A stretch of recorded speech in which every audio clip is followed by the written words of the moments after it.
Awesome. So, what's up, everybody, and welcome to Bridge the Gap. My name is Holden Stephan Roy, and this time I remembered to say it. Joining me today is Mr. Sir Tizzy. I guess it's kind of redundant to put the Mr. in front of the Sir, but Sir Tizzy, it is what it is. This guy's from Baltimore. He's here Yes, with sir. us. Yes, He sir. hit me up and was like, "Yo, I dropped a project. You want to check it?" And I'm like, "Yeah, but I don't want to do a review or anything. Let's do an interview." And he's like, "Okay." And then we booked it. And it was simple like that. I listen to the guy's music. It is absolutely phenomenal. When I say phenomenal, I mean this is a no lie. Like, yo, this guy, first of all, you can tell right away that this music is going to attract females to the show, which already makes me want to go to the live show a little bit more.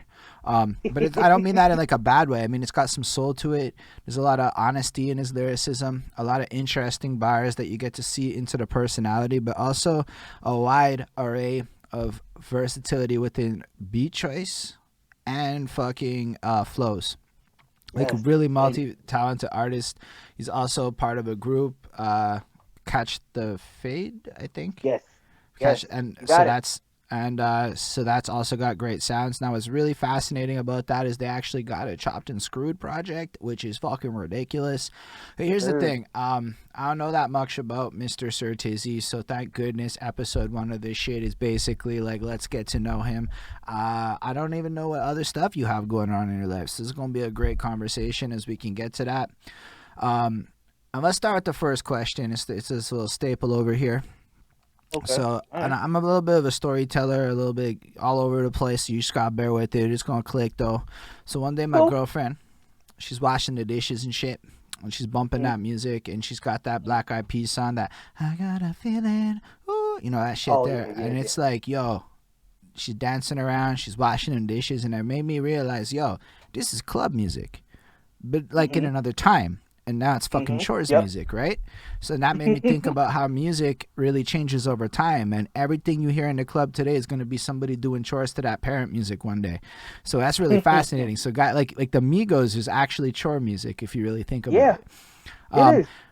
and then that brought me back to my youth a little bit, and it got me thinking about growing up. And my mom's has the discos, and my dad has the Zeppelins and the shit like that, and they're all playing their tapes in the cars. And but then, as I asked the question, I realized there's car music, there's chores Mm, music, there's radio stuff, there's all sorts of sounds going on.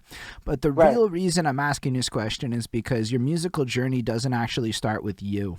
Your Right. choices kind of come down the line a little bit.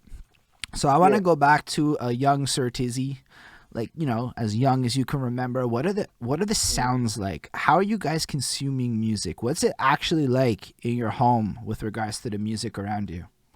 Okay, so it was all kinds of stuff. So here's my thing. My mother had me young, so she was about 18 when she Mm. had me.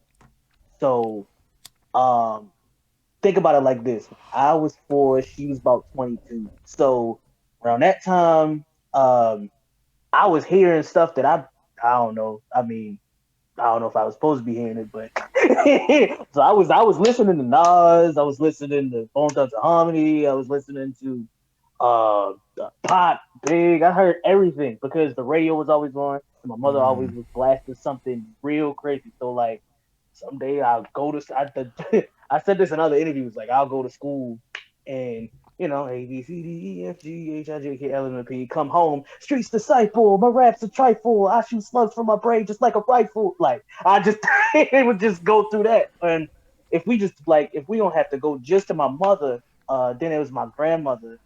Um, Gladys Knight, Temptations, Four Top Spinners, stuff like that. Classic old school soul. So it's basically a mixture of that. And from going from there, it was just that's really what I kind of was raised So off of. I will continue let's to stay bump there a that. little bit before we move on. Trust, we dig deep here. What's like the environment like in terms of like in a more technical level sound distribution? Are y'all's on the vinyls, if you're on the tapes, like tell us a bit about like that side of it too, because that's huge also, and you'll come to see Yeah, later on that this shit ties together. yeah, we had vinyl. My mother had Purple Rain on vinyl.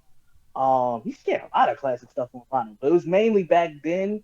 It was mainly the tapes. Like I would like if I was off from school, or if it was summer and my mother had to go to work, I would steal my mother's tape deck and I'm listening to all kinds of stuff, like I said, or or she was more of an R&B base, so it would be like H Town or Keith Sweat or stuff like that. So I would just steal my mother's tape deck and listen to whatever was in the house until she got home sometimes. And that would be for hours if I wasn't, playing Sega or something. And this is like you as a little one. I was like, I had to be like 5 or 6, 7 That through is those years. early. hmm Uh, were you already like interested in music at this point? Like you were gonna be in it, or like is that something that came later? I was so. Here's the funny thing: when I was writing raps when I was like 8 years old, but it wasn't nothing like I wasn't like Mm. serious about it or whatever. Like it was just something like I was like, oh, this is fun because well, really, what happened was um later on, my stepfather, I call him Pop, but my stepfather wanted to own a label, and he actually had like artists and things come to the house sometimes. So, he one day, I think I was like 8 or 9, he actually taught me how to write lyrics, just to do it. He didn't know what would happen, but I just started writing my own lyrics after a while once he taught me, and it again didn't really get serious yet. I was still just playing around with it because it was Nah, something but fun to do. let's just like point out the fact that like not a lot of people are being taught how to write lyrics at like 8 or 9. You know, that's some Yeah, fire shit. yeah, man. Yeah, he was into it. Like he had stuff lined up. He was supposed to be talking to Funk Flex, all kinds of these things that was lined up. And I think he got tired of it. I guess he got tired of like the business behind it, money and Mm. stuff like that. And we from Baltimore. It's kind of difficult, you know what I'm saying? It was kind of difficult, especially back then, to like push past that ceiling that they had. So Oof. Okay, hold he up. kind of just was like, All right, so I'm gonna keep like going all over. I'm kind of keeping track of stuff. Before we go like super deep into it, I do gotta give a shout out to the Golden Face Killer. That's what's up. Just because they said Team Nightmare on this "Hey, John. that's my man, Exoskeleton. Yeah, what's going So on, shout bro? out because yo, this is an interactive event. So if people's in there talking, we gonna talk to them too. But also, Let's go." I want to go back still. Like we gotta go. Like there's a whole lot of stuff to cover in my head, and we're gonna go through it Oh, I all. feel you. I'm So what down. about other elements though? Right? Like let's talk about shit like when you're like 5 and 6, are you into the dancing, to the drawing? Are you attracted to other parts of it? Or is it like songs? Or like how is Uh, it really? it was just mainly it was music for me. Um, I mean, there was, I mean, there's instances and times when me and my cousin would memorize entire Michael Jackson routines, and we would Mm, just do them in socks, just so we could do the moonwalk or whatever, or like hardwood floor or whatever. All kinds of stuff like that. But really, it was the music. The music mm. is what got me like really into it. And was it Um, like more skewed towards the lyrics and the writing, or is it more skewed? Like, did you have interest in also production and the beat at the early age? it was the writing. It was mainly the writing Mm, because I didn't know. I had no idea. Like I just knew that there was amazing sounds and people were using soul songs to make mm. amazing material, and I was just like, See, well, I look already at listen to that, right? soul. So that's where even you're beginning things, right? Because yeah, your hmm grandmother's influence is being repurposed in your mom's influences, Yes, which see what I'm saying? That's why we yes, ask these questions. There's always yes. connections like that. That's dope, dude. Also, hmm thank you for sharing so far. I don't think I said that yet. And I always like to thank people because you're giving us a piece of your life and on. That's fucking dope of you. But yo, it's No crazy. problem. Before you move on though, you said something hmm fascinating where like you gotta understand the show's called Bridge the Gap because I'm in hmm Montreal's and shit. So my reality is big city metropolis in a weird situation, but still Right. not the same as everywhere, and my reality is not the same. So when you talk about Yeah. a glass ceiling in Baltimore, let's pretend that not everybody is gonna fully understand what you mean by that. Do you think you can expand on that idea hmm a little bit and describe what it was like for your dad and the struggles he faced coming from Baltimore? Because that could be real educational to folk. Yeah, because like so I was about I swear I was like 8, 9, or 10. It was one of those years. Elementary. He wanted to do this, but he had already had like artists from around his way. Now, so I'll talk about what sides we on. Now in Baltimore, mainly people talk about. you'll hear about East Baltimore City or West Baltimore City. My father came from West Baltimore City. West Baltimore City and East Baltimore City kind of got they got kind of similar hoods, but one's a little like one's you have more broad span of people in it, and another one you have like different people with different situations of time. So my father came from over west, and he his neighborhood was kind of rough, but he was like mature at a young age, kind of sort of. And coming from there, he named the label from the neighborhood he was from. Like it was he came from Fun Hill Avenue, but he called it the Hill Record. Now, I say that to say, um, it wasn't a lot of people that was coming out of our city that was really pushing until like maybe later. I mean, we had Drew Hill, you know, but I had not no idea rap. Drew Hill was from Baltimore. Druid Hill Park. That's what Druid Hill Park is a street in Baltimore, and that's kind of where the group came from, Druid Hill. Okay. Uh, yeah, but um he wanted to, but there was no rappers. Like we had Boss Man, we had Mully Man, we had all kinds of people that's like fire. We had Comp. I don't know if you ever played Def Jam Fight for New York. But Comp was a rapper that was signed to Def Jam. I read And the that's wiki my page for guy. it Shout recently. out to shout out to Comp. That's my guy. That's dope. But he it wasn't a lot before then. It was that was later. Like we had Comp, we had Los, that was later. But at that moment in 98, 99, no, like there wasn't really too much rap. So he was trying to break that ceiling. He had a couple groups, and he was trying to basically break through the mainstream. Like I said, he had stuff. I remember as a kid, he was telling me he had stuff lined up, like to talk to different people and to have these interviews, because we coming out of Baltimore, it was just something new. Nobody really messes with that yet. But I think I don't know, I guess the frustration got to him, and he just was like, you know what, I'm gonna just do something else. And after a while, it was just like, yeah, well, there was that. It was he kind of just ended it. But it's really interesting that you shared that. And why I say it's interesting, because one of the reasons I was really excited to talk to you was to almost compare the scenes. Like I know what the Right, Montreal situation is, you know what the Baltimore situation is.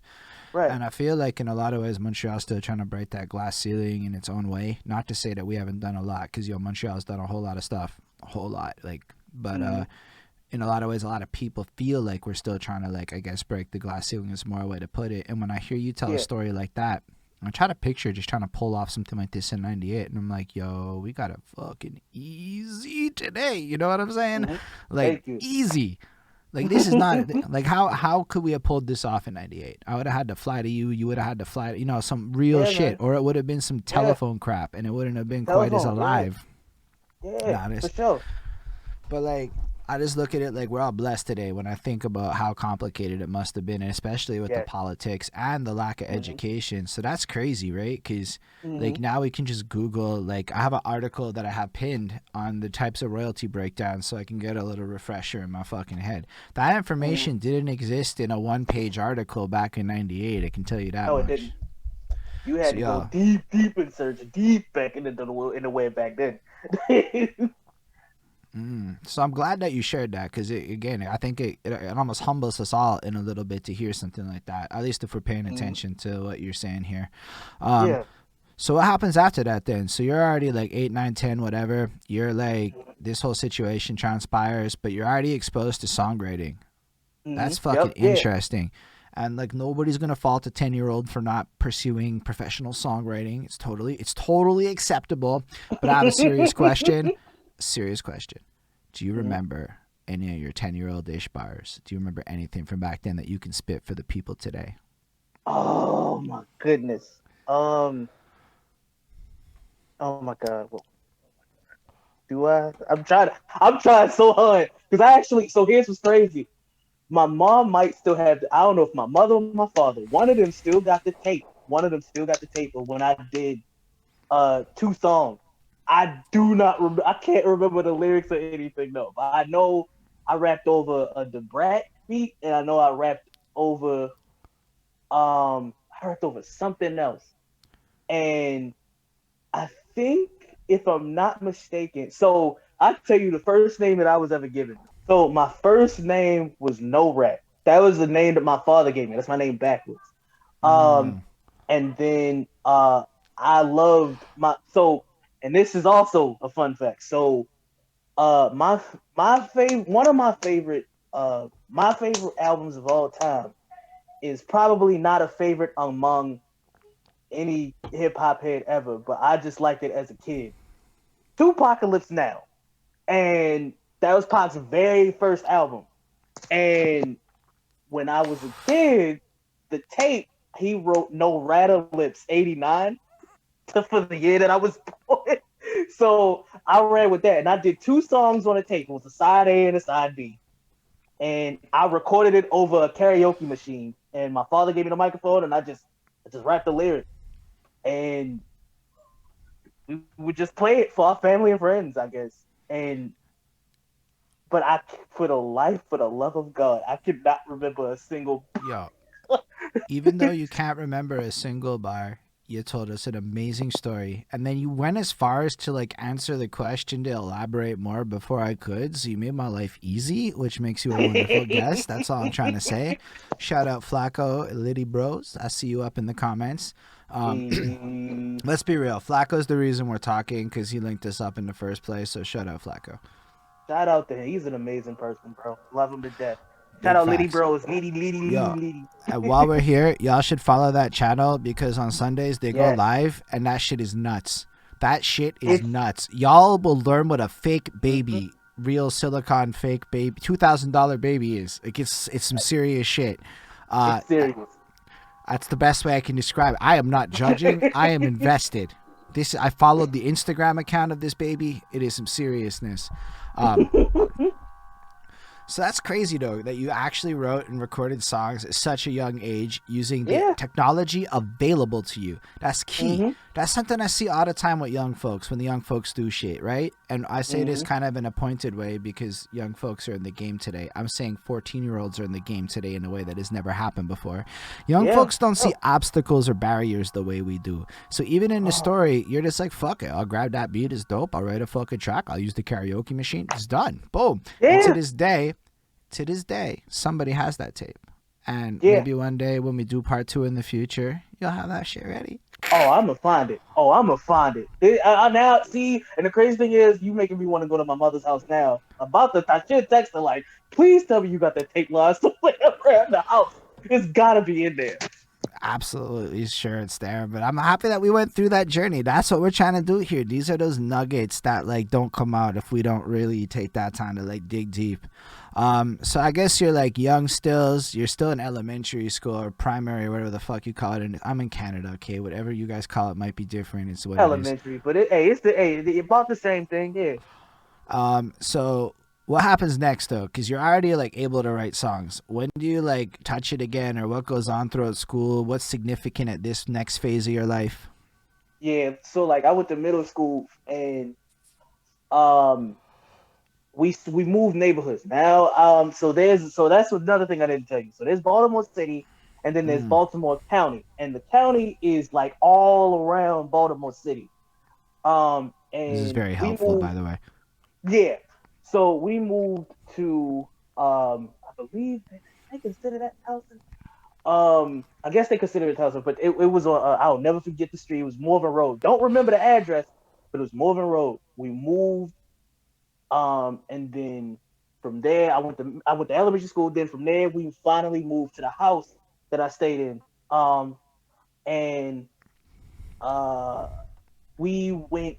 I went to a middle school named Lock Raven Academy, and I wasn't the most acceptable human being back then. It was not, it was not fun at all, but I still managed to um get through and get by with the little bit of friends that I had. And then, so the crazy thing was, I think sixth grade, I stopped. I stopped writing. I stopped doing all of that. And then seventh grade, I went to a homeboy. A homeboy actually taught me how to freestyle. The way he taught me how to freestyle was the same way. Like if you ever saw Fresh Prince, and you seen that episode when Will Smith was teaching Ashley how to freestyle, That is how I learned. So what'll happen is they will say a line, and then you gotta say a line quicker and make it rhyme. So you could just Hold say up. something like, "What? I don't mean to interrupt you, but Jack Crazy, who says Sir Tizzy, what up, just followed, and the rules on Twitch are if they follow, you gotta thank them for What following. up? What up? Thank you for following. Thank you for tuning Also, in. Childishness Incarnate also says love your Hey, tiz. that's Sean. What up, bro? So I'm just saying, we gotta shout out the love. I didn't mean to What up? interrupt you, but it is what it is. They forced my hand. Your lady friend Bonnie's like Fresh Prince for the win, but that's fire. You're the first person to bring up the Fresh Prince. Yo, that's how. So like that episode specifically is how I learned. Same way they did it, the same way I did it. So my man's would just say something like, "Yo, uh, I like chicken," and then I'd be like, gotta go and get the slip in," and then they would just start bouncing lines back and forth, and then eventually I started to just learn how to keep freestyling and putting verse together. From there, I was battling kids at lunch that did not bang with me at all, but I was kicking their ass. I was kicking their ass, and then all of a sudden, people started actually befriending me because I was quick on my feet. And from there Mm. on, I just kept. I was like, oh, that moment, the moment I actually won a battle, that was the moment when I was like, yo, I actually want to do this shit. Like, I really want to do this shit, like for real. Um, so yo, I think it's dope, right? Because personally, I learned to songwrite before I learned how to freestyle. Personally, so I like the fact Mm-hmm. that we have that in common. Right. Not that I was a cool freestyler in high school. That isn't true for me. It took me way later on in life. So Oh fucking no, kudos to you for being a blessed ass battler to win battles and shit. That's fucking bold, man. That's like straight out of a fucking movie. Like you went in, man. the ops was up in there. I think that's the cool kid word. Like the Yep. ops, they fucking Yeah. up in there, and then For you're for like, sure you know though. what? I'm fucking coming on through. I spits the little bars because we've been practicing Fresh Prince style. Mark the Mm-hmm. oppositions, and now you Mm-hmm. fucking cool kid. Mm-hmm. Basically, that's where it went from there. That lit the spark. That makes total sense. Fucking total sense. Um, so yeah, what happens then? You got like just like battling around and whatnot, or like how does it Yeah, like I mean, in your pretty high school much or like middle high school? school, same thing. High school people, I learned about what a cipher was in high school because I didn't know that there was other people that actually just sat around and just started bouncing ideas off of people, whatever. So whenever there was a cipher, like I know it, like I know fire drills. Like I remember, I'll tell you a crazy story. One time, All of them. I think I was 17. I can't remember if it was like a major fire drill. No, I think somebody was threatening to blow up the school. I know that sound crazy. I know that sound nuts. Fair That sound enough. crazy, but it was like a A little fair. It bit, was like but a. it's okay. It was a crazy, but it was like it was a prank call or whatever. Like it didn't happen, but we was outside like for. Oh my god, we was outside for like 2 hours. Like the whole like we was outside for a minute, and out of nowhere, we were all outside standing on the football field or something. We was just walking around. I was just walking around saying what's up to people because I mean, what else you gonna do just standing outside in a almost summer day? And next thing you know, it was a big circle rolling around and everybody was cheering and I didn't know what was going on. So I walked in and I seen a couple of people that I knew back in high school that was, freestyling around. I was like, oh, it's a cipher? And it was like, yeah, you know what I'm saying? You want to hop in? I was like, yeah, hop in, whatever. Hey, we ain't doing nothing. Bruh. So I jumped in the cipher. It was going crazy. And then it was crazy because I'll never forget it. Somebody heckled me and was like, "I don't hear." It was like, everybody trying to rap, but somebody was like, "Everybody trying to rap, but I don't hear no superstar lines." And then I threw a line right back at him. Everybody was like, "Oh!" And they was going crazy for like 2 minutes. So, and then after that, bell rang. We had to go back into school. And then I remember I was walking back into school. Everybody was like, "Yo, that was you, wasn't it? Say that shit again. That shit was fire." And that I'll never forget that night. I'll never forget that day. I feel it though. Those are like those big moments, and like especially because you're early on, right? Like You know, that's like being Mm-hmm. king shit in high school. That's like literally out of a movie. Like you see that happen in the movies. Basically, yeah, straight out of a high school thing. Totally fucking dope. That must have Mm-hmm. really given you like, Yep. for lack of a better term, balls of steel. Oh yeah, for sure, for sure.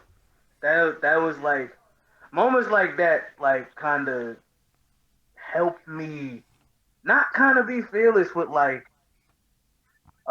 pushing the music and promoting and stuff like that because that's a nerve wracking thing. You don't want to walk up to nobody, you afraid to talk to them. You know what I'm saying? So that kind of just made me like I was like, you know what? All right, I'm gonna go in. Like if I'm gonna really do it, I might as well just try my best to do what I can. So Mm, I ain't want, you know what I'm saying? That just kind of helped me out. that's fucking dope, man. So in high school, was it just at this level of freestyle friendly battle thingies, or did we start to transition into a more serious songwriting level of stuff? That wasn't until I graduated. So here's was and that's another, yeah, I got another funny story. I Amazing. wanted to do Scribble Jam. I wanted to do Scribble Jam. Tell the My people what mother, Scribble my Jam mother is. told Scribble Jam is was um nationwide.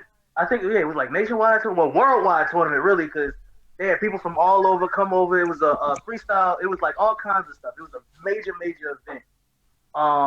You could do breakdancing. I think somebody had a beat. I think somebody said it was a beatboxing tournament or whatever. Um, it was the same tournament Eminem entered in 1997 and battled Juice. Um, it ran till about 2008. Mm. Now when I was when I was in high school, about I didn't find out about it until about 06, 07. So I knew who Thesaurus was, and I knew who No Can Do was, and but I also knew that there was a kid named Immaculate who won. And he was only like 17. I wanted to break his record, so I kept begging my mother every year until it got canceled to send me out. And I was like, "No, you gotta get good grades." And then when I got the good grades, it was like, "I don't know if I'm sending you on the plane for this or whatever." So it never came to fruition. But that was really the reason why I started trying to really get nice and freestyling, because I wanted to test my wits against some of the best in the world, but I never got the chance to do it. Yo, fair. So I just have to say, not to interrupt you again, but shout out Childishness Incarnate for the follow. And I think with 6 follows, you're my number one in terms of follow gain. Shout out your fan base, dog. Shout out your Yo, fan base, indeed. yo, Cave Nightman is John. Thank you, yo. Yo, we're gonna get to college. What you, Crazy? This is a sequential life story. You missed early childhood, but we're Mm-hmm. at the end of high school now. So college is probably gonna be like the very next part after we, finish up the Scribble Jam bit. Yep.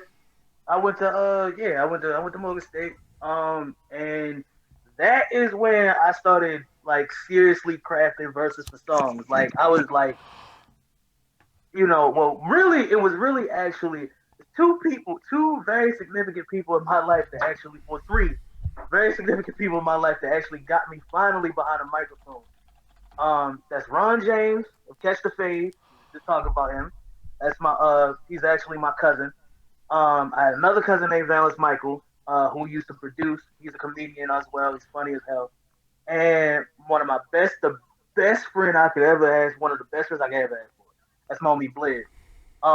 Of Blizz Photography. He could rap. He takes wonderful photos. But those three people are the reason I even got behind a microphone in the first place. So I went to Morgan State and I was just freestyling, battling, ciphering all over the place. Then I had a little notepad. I just, kept writing songs, this, that, and the third, but I never got a chance to record anything. My cousin, one day, Ron James, he got so frustrated with me because he was just like, "You are so talented. You need to do something and do something now. Like, you need to do something tangible." And I was like, "All right." And that's when he figured out a situation for me to go and record something. Um, and the first thing I did, shout out to my homie Blake.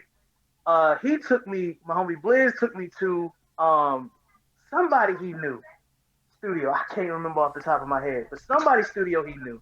And I recorded one of the very first like on wax freestyles I ever did over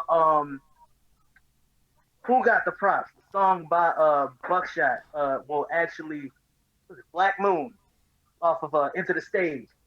And I just freestyled over that whole beat, the whole 5 minute beat. I just rapped all over it, and they was going crazy for it in the booth. And then from there, my cousin found a studio way out in the sticks in Baltimore, and dude had a farm, but he had a whole bunch of recording equipment.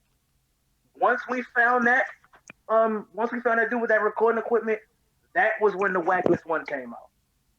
That Okay. was about 2008. So yeah, you're in high school. You got the barn situation, and you went through that quick. But I want to learn more about actually making songs back then, like the technology a little bit, your process, who your inspirations are a little bit. You know, like what's going on in the world for Okay. you, and what like went into this, your first big project, and it's fucking dope, y'all. I bumped this shit. Holy shit, is it dope? Yo, a lot of life experiences happened. I think I fell in love with my first official love. I ran and got through. We had a whole bunch of like there's a whole bunch of different stuff going on.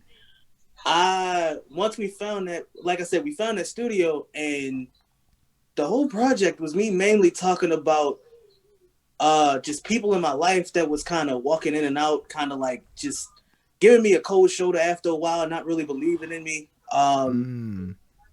A whole lot of weird street experiences and people just being phony. Like I don't know. It was a weird time. It's a weird time. Like I I was coming of age and like my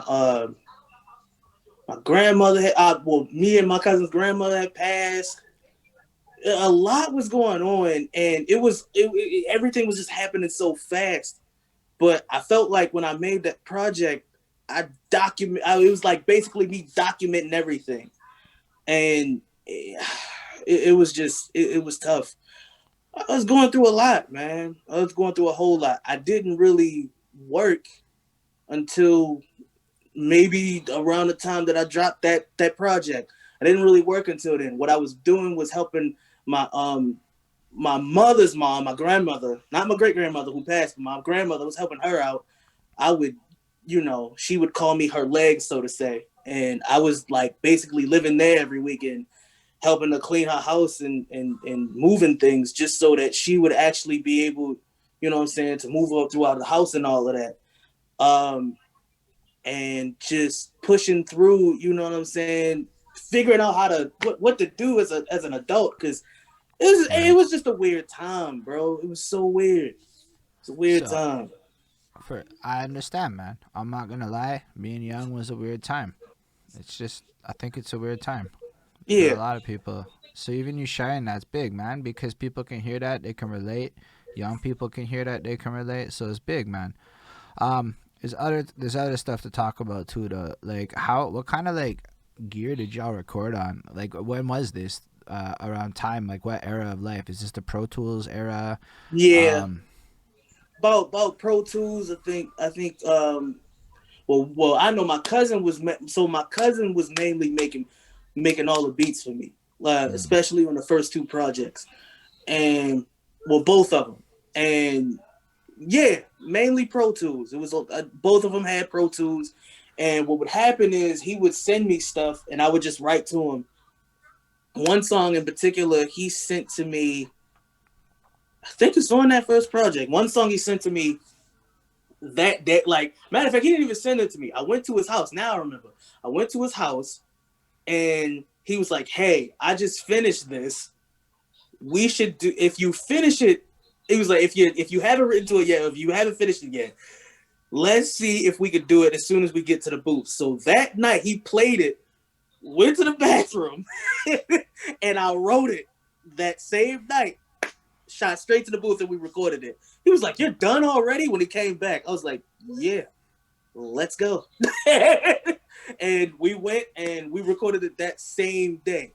But yeah, this was all, I believe he had Pro Tools. The dude that engineered the project, he had Pro Tools. But my cousin would use Fruity Loops to basically make all of his instrumentation. Yeah. So that's all it really was. And maybe a MXL 990 microphone, I guess. Yeah, that's And cool boom. that you knew the mic model. That's actually fucking cool. That's dope. Before I'm done asking that, we got a question from DJ Crystal Clear, and I kind of like to go on tangents sometimes. That's It's cool. fun. That's Sir cool. Tizzy, I just like saying that. You have one of my favorite names of all the people I've talked to, and that's not just some bullshit. You can ask my girlfriend; she would fucking attest to the fact that I would love that name. Thank you. Sir Tizzy, would you want a full album produced by DJ Premier or Timbaland? Like if you have to pick, I assume. Oh man, because I love them both. I guess gun to my head, I might go with Timbo. Just for the versatility. I might go with Timbo. I'm not gonna lie, I'm with you on that. If I had to answer, you know why? Because I was like fucking 14 in 2003 and shit. It is what it is. Yeah. Timbaland is the sound of my fucking high school. Yeah. Me too. Yeah.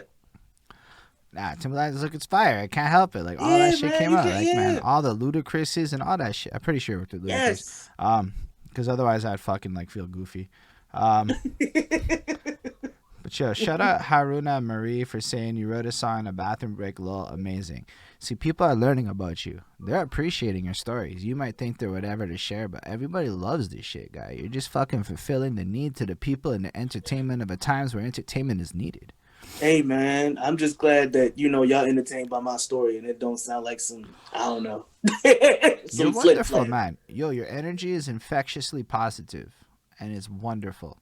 That's all I ask. It truly is, man. This is like, a workday Monday. Blah. Now all of a sudden it's fucking banging. And my boy Ismail is saying you're a good storyteller. Thank you. I agree. Thank you. You're making this fucking easy. Sometimes it's a little harder, is all I'm saying. Yeah. But that's crazy. So who did you bump back then? Back in when you're around that making time this when I made that project? Yeah. I'm curious. Like who do you think is dope at this point in the early part of your career? Kid Cudi, Drake, Wayne, still Jay and Nas. Still Jay, Nas. I still bumped all the old stuff, but like if you want to be around like that era, yeah, Kid Cudi, Wayne, Drake, Wale, who else? Kanye. I'm trying. You got me going through my whole back then you got me going through my whole iPod for real. Like that's amazing that you had an iPod. I had one. I had a couple. I had a lot of different MP3 players. My favorites were the Sony ones, like not the iPods, but the Walkmans. But the little MP3 players that were like an alternative to the fucking iPod. That was some shit. Or there was that other one that appeared from it, the Zune or the something. Yes, Microsoft Zune. Yeah, those were clean. They're God. Nah, man, but for real, I like Drake, DJ Crystal Clear. Drake's fucking fire. Scorpion is a banger. I don't care what anyone says. Scorpion is pretty incredible that Drake managed to pop off a double disc that was successful in 2019. Yep. I think the entire thing hit Billboard, so people listen to it.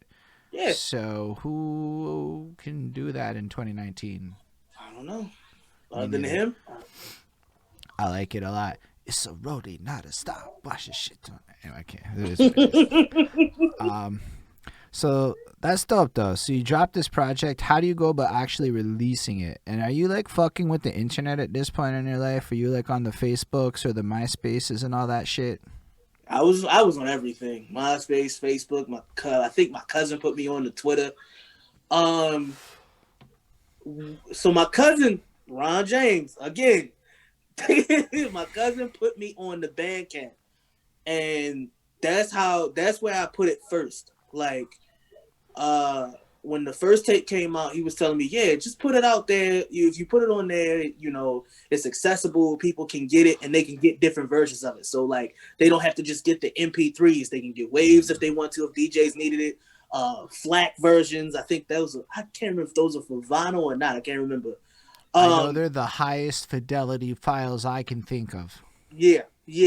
All kinds of files. So we went there, and that was the first time I seen something like of mine get played, and like the city, like my city was recognizing me for it. And like I was getting all the DMV blogs, all the Baltimore blogs, all the Maryland blogs. I was like, oh, okay, all right, we out here. And I made I think one of the songs, and then that's another thing that happened. I don't know if so we had this thing in America called Coast to Coast mixtapes, which is basically, a US thing. And I said we had our version of it, from what I've heard through for the Montreal side. Like from talking to people here, I'm pretty sure we had our own version of it. Okay, so you kind of know what's up there. So, like, so I submitted a song, and they was like, all right, if you basically chart within the top 10, we'll put you on the compilation tape or whatever. So, the first song that me and my cousin did together ever, it was a song called Let Me. That song, I submitted it, and I finished, I think, 8 or 9 in the country, and they put me on the tape. And that was the first time I had my experience with them. Man, that's like a really a lot of accomplishments. You're a humble dude for a dude who's done so much. That's the thing. I don't look at it like you know what I'm saying? Because I'm always like, I don't look at it like a how do you put it? I kind of look forward to the next thing, because I'm like, I know that I was like, I know there's more that I can do. I know I can do better. So I'm like, I'm always hard on myself. So I'm like, yeah, there's more I can do. There's more I can do. I relate fucking heavy to that. But shout out Golden Face Killer, because honestly, sometimes I get complimented, and that just happened.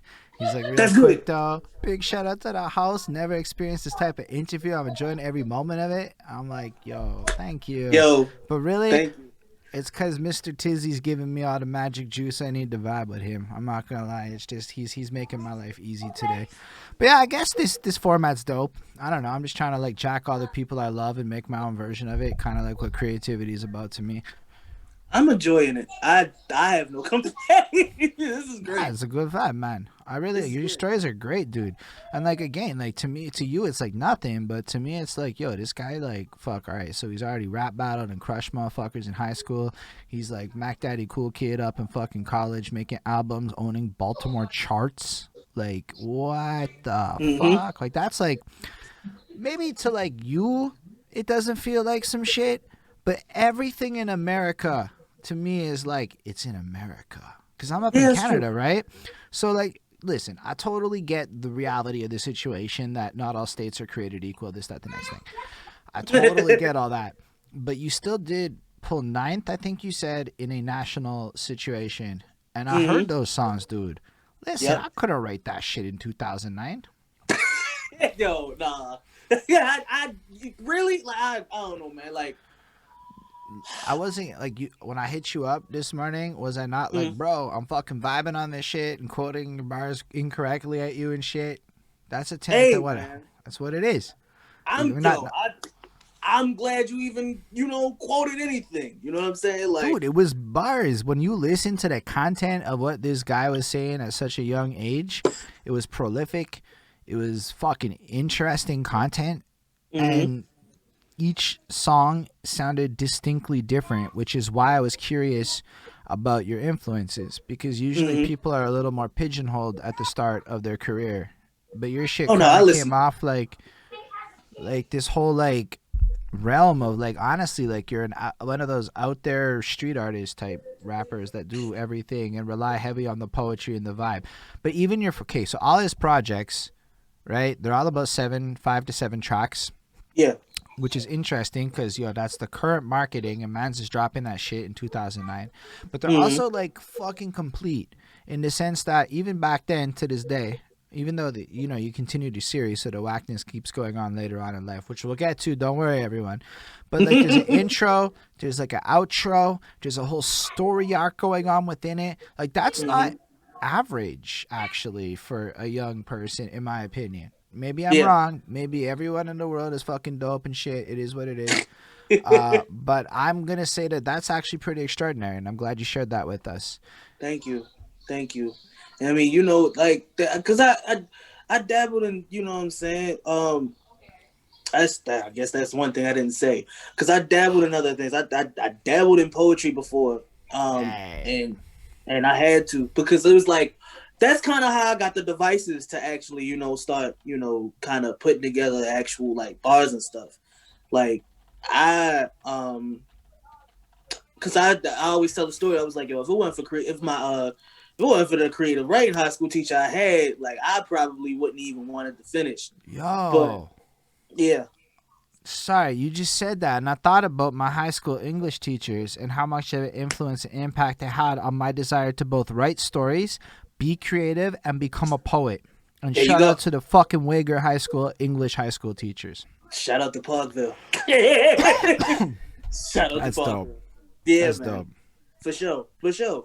So, you know, that kind of helped me, you know, going on. And then I'm furthering, like, I'm trying to at least get better every time that I put something out. So, you know, I put that out, and that actually was a good time. That was actually a good time. And from there on, I think I took 2 years off because of who I was like dealing with at the time. And then once that really didn't work out, I started putting music out again in about 2012. And then I started just putting more stuff out on Bandcamp. So I had put out another EP called The Resurrection of Chivalry. That's on there. And there's a joke behind that tape.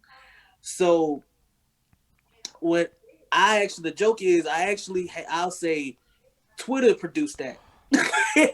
Because I ran into so many different producers. I actually went into a contest of some producer, I forgot what producer it was, but one producer had a contest where he was like, yo, if you want some free beats from some, you know, up and coming producers, yo, just submit a song. I submitted a song from the last tape. They liked it, and they told me to pick. So I grabbed, you know, whatever they sent me, made like 7 songs, and then I, you know, kind of grabbed a couple more joints from, like, you know, people stuff rapped over, and I just made an EP out of it. And then that did pretty good. And after that, I think gotta it was pause you here for a second, because now we're going into like super speed, and we're not slowing down enough, and we're not going into enough fun parts. Okay, my bad. Like, we haven't even one time talked about a huge aspect of this shit. But yo, straight up, that is really creative, as Haruna Marie says. Mad creative. I actually really like that. I also like the fact that you shared how Twitter worked a little bit back then, which is fascinating, right? Because you're already leveraging Twitter marketing for music in such an early era of it, which is huge, right? You know, it's definitely not the same game now. That shit is definitely different. That's now on TikTok. Ooh. Whatever you just did is on TikTok now. Yeah, pretty much. You hitting up influencers at that point. But I wanted to ask you about performing, because we've talked a lot about releasing. And we also haven't even talked about music videos one time. And these are all elements that probably go attached to your whole like journey up until this point. So let's go and like rewind back.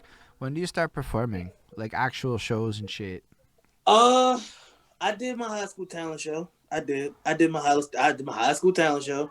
My father filmed it, and it was a song that a friend of mine, she was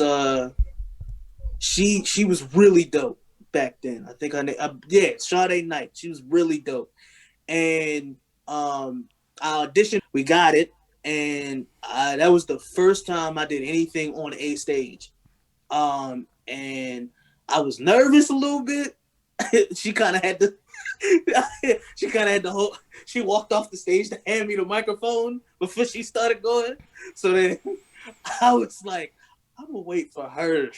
I was in my head like 17 was like, I'm gonna wait for her to go off, and then I'm gonna see if the crowd gonna respond the same way as soon as I walk out and try to do mine. And so I went out and it went well. The crowd was going crazy. What made it worse was that I actually freestyled the verse. And people went nuts. They was just like, yo, I didn't know you. I was like, I knew you was freestyling, but I didn't know you could perform with that. I was like, I didn't either. I signed up. I was like, I put that on the stack of Bibles. I didn't know either. And I was scared. So, but they all just, you know what I'm saying? They appreciated it. Everybody was coming up to me afterwards. My father was impressed. I hope he kept that tape somewhere. But yeah, I was scrawny little thing just jumping around the stage saying stuff. It was pretty lit. Love it, man. I love it. That's a great start to it. So I assume through college and shit, do you perform then because you're cool in college and you're spitting? There was a talent show at college. So me and an old homie, shout out to the homie AM, rapperam.com if y'all want to go ahead and listen to anything that he got. But that's my man's.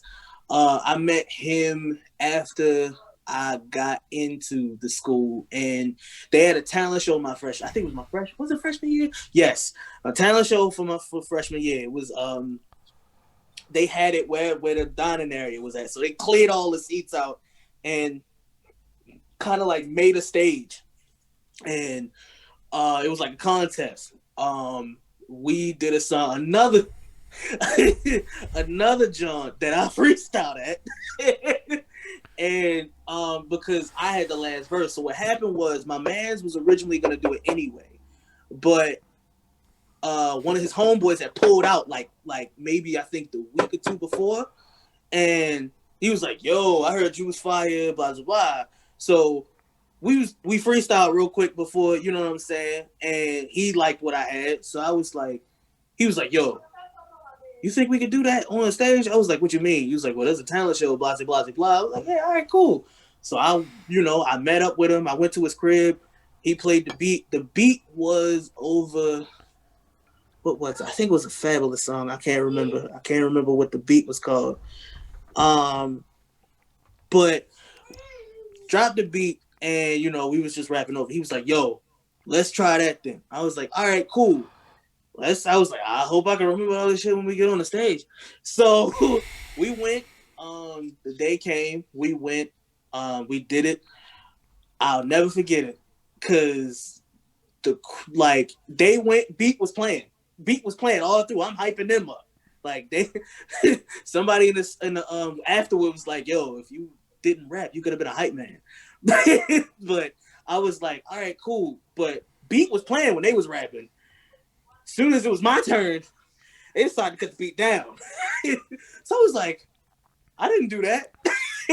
And then as soon as the beat cut down, I was like, fuck it. Wait, did I rock? The way did I stop, drop, and pop when I go get hot? Like, I just started going off the top of my head. After that, I kind of dropped the microphone. Everybody went nuts. And you literally did a mic drop. Yeah. Drop the mic. Everybody went. Oh my nuts. Freaking goodness. That is amazing. Nuts. And they was like, I think we finished second. Yeah, they said we got second. First prize went to a few dancers, but we finished second. It was a crazy night. Because afterwards, everybody wanted to, you know what I'm saying, go out and get lit. I went home. Like I said, I had to help my grandmother, so I just went home after that. Oh my fucking gosh. So like on top of the fact that the guy's like a fucking superstar in college, he's like, you know what? I'm gonna do the responsible thing and go home and take care of my family after. That's what happened. I just went home. I was like, all right. I was like, Maybe I gotta go in to college it didn't look later. cool, but it certainly looks fucking cool these days. Yeah, man. I'm trying. I was trying. I was like, all right, cool, Yeah, big respect. Oh my god. All right, so throughout college, was there like were you like at parties and shit, freestyling and all that kind of stuff? Well, so here's a messed up story. I went. So there was like I think it was like a toga party or something like that, and we were supposed to go. I was outside, and we was outside in line, and I had to be like, yeah, this freshman year, so I was like 18. I was outside waiting in line, and everybody was like, "Yo, it's the line was out the door." We was like, "Oh, yo, man!" We gonna be out here forever, bro. Like, I didn't think it would take that long to take tickets. So we just standing outside, and then my man was like, "Hey, yo, fuck it, bars!" And I was like, "Now we're doing this right now," and we just started freestyling, moving up the line. And then, the line's going crazy. And then I got a phone call. And I felt that one of my family members needed help. So I had to go home. So I just left. I was like, yo, I gotta go. Somebody fell. I'll be back. Didn't come back because it was an all-night thing. But yeah, that happened. But yeah, usually it would be like little gatherings and get-togethers I would go around. We just be sitting around drinking, doing whatever, puffing grass, whatever was comfortable at the time. Yeah. I like how you called it grass. I don't think I ever used the terminology grass when I refer to the marijuana. Yeah, no, sometimes we call it that. Or, they'll walk around, diesel, yo, if you trying to get it off the street. What was that? They'd be like, diesel, yo, diesel, yo. Okay, Diesel okay. loud out. That's how they do. That's how they hustle. That is so nifty. Like, it's because it's like very different than Montreal, where it would be like buzz. I think is the way they do it in French. Le buzz. I can dig it. And then I know for a long time, if you wanted a 7 grams, you had to call it a set, and it took me forever to figure it out. It's because the French word for 7 is set. So I would just call it a set. I never even thought about it, and that was just dope. We would call it a 3-5 because we don't have fucking ounces and shit. Right. Yo, shout out Merker Music. Shout out Merker. What's good? So yeah, we have like 3-5s because y'all have your quarters and halves and all this other bullshits, and I'm like, whatever. We got grams up in here, so 3-5s and 7s and 14s. And then an ounce. We just flip the script and go straight to an ounce. We don't. That's just how it is. There you go. I don't know. That'll work. It's just kind of what it is sometimes. I get distracted. I can dig it. So after like college and you're doing all that shit, you drop your album. You said, are you like performing around Baltimore to promote it, or like? I probably like after those like town shows. I didn't. No, not then. Not then. So you was buzzing just off of the quality of your music. Yes, for sure. Yes. Did you do videos? Okay. Here's what's weird. I didn't do videos at that time. I wasn't doing videos for the music, but my mans would film like some of the ciphers. Because he would eventually get like one of those dope cannons, like a I don't know if it was like a 7D or what, but he had a dope camera at one point, and my mans would film some of the ciphers. They online. I don't know if it's still on my page or not, but there's a couple of freestyles around somewhere. It says Morgan Cipher, Morgan Freestyle, something like that. I'm around them, some of them. And they would just film some of the freestyles and stuff. Like, they would just film some of the ciphers or whatever. But I ain't start making... the first time I did a music video, I put an album... I put another mixtape out called The Outsiders. And it was based on, like, the novel. Also, kind of... Pause. We'll get to your music video. Now we're at The Outsiders novel. The music video's after that. Okay. So how did that come to be? Let's talk about this. Because, I have that book in my apartment right now. Best freaking novel ever. My mother put me on. That was actually not only one of her favorite books, but one of her favorite movies as well. And that is one of the very few movies I've ever seen make my mother cry. That is a crazy cast too. Can we just give props to Yes. that fucking lineup?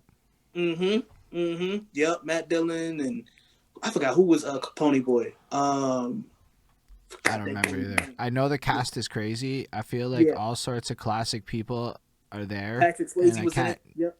name any of them right now because I'm really bad with movies. That's what it is. But that's fine. I still know it's dope. I read the book. I saw the movie. I'm with you. I get it. That shit is Yeah. a powerful fucking book that most people I think should consume in their life. Tom Cruise. It was a young Tom Cruise. Yes. Yeah, you're right. You're right. You're Nah, right. your lady friend Bonnie was right because she's the best. Oh, She's the amen. boss Thank you. too. The boss. I'm just letting you know. Okay. All right. Yeah. Appreciate the platform. Thank you. She's But yo, wonderful. one of my favorite books of all time, yo, for sure. One of my favorite books of all time, best movie ever. And it kind of influenced me to make a tape based around that, and weirdly, the tag team of the same name. So I meshed them together. Like if you ever saw the cover, it's one again another project that's on Bandcamp. So you're into wrestling? Yes. That's I ain't fucking cool. Yeah, I haven't even told you about that.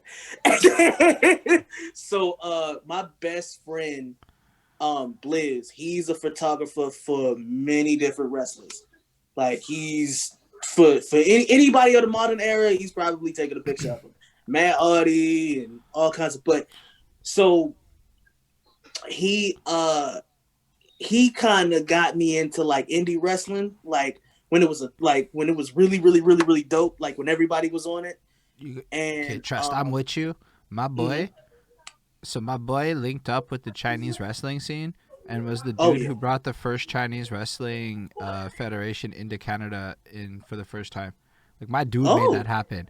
So let's say I give a shit about wrestling more than a lot of people might expect. So I'm totally with you and shit. What? That's beautiful. Yo, man. I'm heavy. I'm heavy into wrestling. Heavy into wrestling. Like I don't think I can watch the WWE. I went in for about a year and a half. This was 2007, 2008. I became a huge Jeff Hardy fan. Jeff Hardy won. But by that point, it's a weird time, man. Like that was like when Hornswoggle was a person, and like a lot of fucking weird shit was happening. So it was hard to like really get into it. And they stopped blood around that time, which also diminished the quality of the product and relied more on apparently weird shit. So I fell off a little bit, but I also know about the TNAs. I currently know how AEW is crushing. My dude is big into the Japan one, the Japan one that does the Kingdom something wrestling. New Japan Pro Wrestling. Yeah, and then Wrestle Kingdom something. And then there's a couple dudes from TNA that went over there and won belts, and that was a huge fucking deal. Anyway, so I went down and saw an indie show. This Chinese Federation, ICW, I can't fucking remember what it is. Anyway, my dude was the guy in the ring and shit and whatnot. It was fucking dope. So that was my first, like, yeah. So he ended up being that. Plus, he was then running out to the side and being, like, ringside announcer at the same time. Yo, and that's hard. And I went to, like, this fucking indie wrestling show. And I'd never really been to an indie wrestling show. I'd seen it on TV. I'm going to tell y'all something. I don't even give a fuck if you don't like wrestling. Go to an indie wrestling show. Yes, this shit is a motherfucking experience. It is. You can't fathom it. Call it fake, whatever you fucking want. When this shit's in your fucking face, it is serious. Okay, it is not the TV bullshit. Yeah, especially if they get hurt. Oh my god, if they get hurt. Oh, I was front row for some indie legends getting almost killed over some stuff. So I'm like, all right, well, I mean, we gonna call it fake, or we just, I mean, I feel like the best word to use for it is staged, but people, you know, I don't know. They throw the fake word around a lot with that mess, but I done seen people almost die, like, get thrown through glass. I look at it like, I even watched, like, Jeff Hardy did a swanton bomb from like 30 feet in the air. Yep. Say what the fuck you want. That's cool. Yeah. And he got up after eventually. He got Like, here's the thing. Got up after that. Like, I like soap operas when they're done right, and wrestling is a soap opera done right. Yes. That's what it Come is. on, man. And it's dope. Come on. I don't care what anyone says, man. Like, Yeah, it's for dope. sure. I'd high five you if I was in the vicinity. But So, yes. Yeah. But yeah, that's cool. I was heavy into wrestling. And you mentioned AEW. We'll talk about that later. I'm gonna talk about that later. But yeah, so I put out a tape called The Outsiders. I mixed the theme of the movie and the tag team, Scott Hall and Kevin Nash, and like the NWO, and I just did that. And there's all kinds of samples and stuff in it and all that. Another tape on Bandcamp that's on there. I think I put that out in like 2013. That's the first tape I think I made money from. Like, it wasn't much. I think I only made like $100, but people would actually come to my house and copy them. Like, they was letting me burn copies, and I was like, "Yeah, here you go. Yeah, $10." They get them. So there's that. Fair enough. I just shared your Bandcamp link to the chat. Thank you. And what was I gonna say? Oh, to the music video. That tape, that was the first music video I did for that tape. It was a song. It's a song. It's still on my YouTube channel. Walk Me to the Corner. I think it was called. Yeah, Walk Me to the Corner. Just a free verse for Somebody real. had that in the chat confirming it before you said it. Whoever did it, thank you. Golden Face Killer. Huh? Golden Face Killer. Yo, thank you, Exo. Yep, Walk Me to the Corner. I put that joint out. That was like the first music video I ever shot. And my homie Small shot it. And it was just me walking through one of the graffiti alleyways, just, doing a verse or whatever. It was cool. It was a cool experience. That's dope, though. You pulled that off in 2014. Trust, that's not an easy feat in 2014. This isn't exactly the days of fucking quick and point and shoot cell phone line. I'm already in the game at this point, so I do know how hard that was. So that's fucking well done, man. Thank you, man. Thank you. Yeah, man. That was the first tape I probably made any money off of it. Like, that was another time, man. That was quite another time, yo. And so at this point, you're still not even performing yet. You're kind of just out there doing your thing with the music. You're just creating a lot. Yo, that's an interesting case study, right? Let's just pause for a second because I want to think about this a little bit. For the longest time, motherfuckers were trying to tell me that, like, you have to go do this and you have to go do that. And a lot of times people were trying to convince me that going and doing a 5-minute open mic everywhere was the best use of my time. And personally, I didn't believe it was. I thought the internet would be a better use of my time. And in 2021, I feel like the internet was a really good use of my time. And not to say that there isn't other grinds, because all of you out there with there's 1,000 other grinds. I know there's 1,000 other grinds, and everybody has the grind that's perfect for them and all that bullshit. I get it. The streets has value, and there's lots of people who can pull that off. I'm trash at that grind. I'm real good at the internet grind. Yeah, for sure. And I'm kind of right there with you, bro. Like, but here's the difference. Your shit was popping without shows and shit. Like, you were actually doing a lot while Cats in my city was performing to empty bars. And that's an interesting fucking thing to me, right? And I'm not trying to diss anybody in my city. I'm not trying to diss anybody. I'm saying to me it's just an interesting angle that you were able to actually capitalize on the internet, kind of ignoring maybe conventional wisdom. And I'm kind of saying this because it was 2021 and conventional wisdom's a weird thing. Like DJ Bobby Payne, I know who that is because he's on Twitch. He made himself available, spinning, sounding fucking wonderful on the internet. Follow DJ Bobby Payne, everyone. He's fucking fire. Might have to do that. And, but the guy is like there, and he made himself available regardless of anything else because the times made it happen. And instead of being like a dude that like didn't do that, he did it. And now I know who he is, and I'm able to say his name in the chat. And I say this because there's just unfortunately some cats that it's a little harder to convince to maybe approach things a little differently. So when I hear you tell a story that is, when I think about it, like, yo, you did your first video in 2014, but meanwhile you did a bunch of performing, you just put your shit together, but you ended up taking, plus you're in a different place than other places. Maybe how's the ecosystem in this era? Like, what is the live scene like in Baltimore throughout, let's say, that 2010 to 2014 period? It's close knit. I started. So that's crazy. I started performing in 2014. And that was when I did the next project. I did Broken Nights. That was me and a homie from that I went to college with, Kami Beats. He made all the beats, and I put that project out. I started performing then because I put that project out.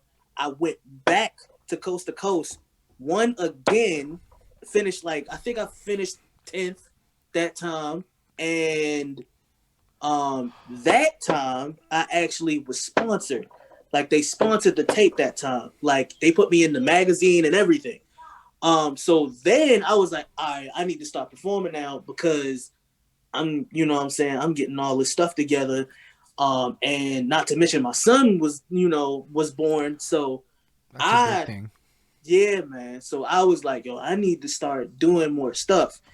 And, my fiance, like at the time, I put the outsiders out. She was pregnant, but she was just like, I was like, yo, I should be focused on this. And she was like, she looked at me dead in my face, was like, if you stop, I will kill you. You need to continue to do what you doing. So I was like, all right, cool, And so he was born. I put that project out and I was like, all right, yeah, I need to start doing more shows and stuff. So, yeah. Yo, you know what's crazy is so many people talk about because I don't have kids, but like so Yeah. many people like when you're talking about the shit I had kids to shit I know I had kids, they act like kids ends your life. And when I talk to Yeah, I people know. who have kids, they're all like, "Bruh, that's when it started." That's when it starts. No, that's a fact. That's a whole fact. You really learn a I'm lot. saying that with my girlfriend watching. You learn a lot. You learn a lot when you have them. You learn a lot, and you learn. You know what I'm saying. You understand patience. You understand tolerance. You understand um, value. You understand loyalty. You understand a lot when you have kids. Like it teaches you a lesson, and while you're teaching them, it's like a beautiful trade and transaction, bro. So when he was born, I was like, all right, I got to get out here and go get this bread. So I started probably performing. Like I said, the year he was born, I performed. I just started performing. I was like, all right. So I was going out to the open mics. Now, to answer your question, seems pretty crazy. We got all kinds of venues all over the state, especially all over our city. A couple venues that were like popping. Like I know a couple venues eventually got shut down. As of now. I mean, not just because of COVID, but even before then, like few venues got shut down. But we got some nice places to perform here. You know what I'm saying? And like a lot of major acts go to a place we got called Soundstage. They go down there. It's downtown Baltimore. They go down there and they tear a show down. They can fill up the whole. It's a club and like a stage. Like you can get drinks or whatever from the side, go up, get your beer, your cup or whatever, and you watching the people perform for real. So they have a lot of nice venues. We got a lot of nice venues. Impact Hub. So I guess the glass ceiling in Baltimore breaks at a certain point. Yeah, for sure. Why Because don't you just? Because we don't know. Okay, maybe they know. I don't know that much about Baltimore's hip hop history. So at what point does it break? Tell us a little bit about the journey of Baltimore's hip hop and its significance. Some of the highlights, at least. Well, there was King Los. He was signed to P. Diddy's label Bad Boy at one point. We had Comp, like I said, that was in about 0405. He was signed to Def Jam at one point. I think he did a song with Ghostface, if I'm not mistaken. It was really good.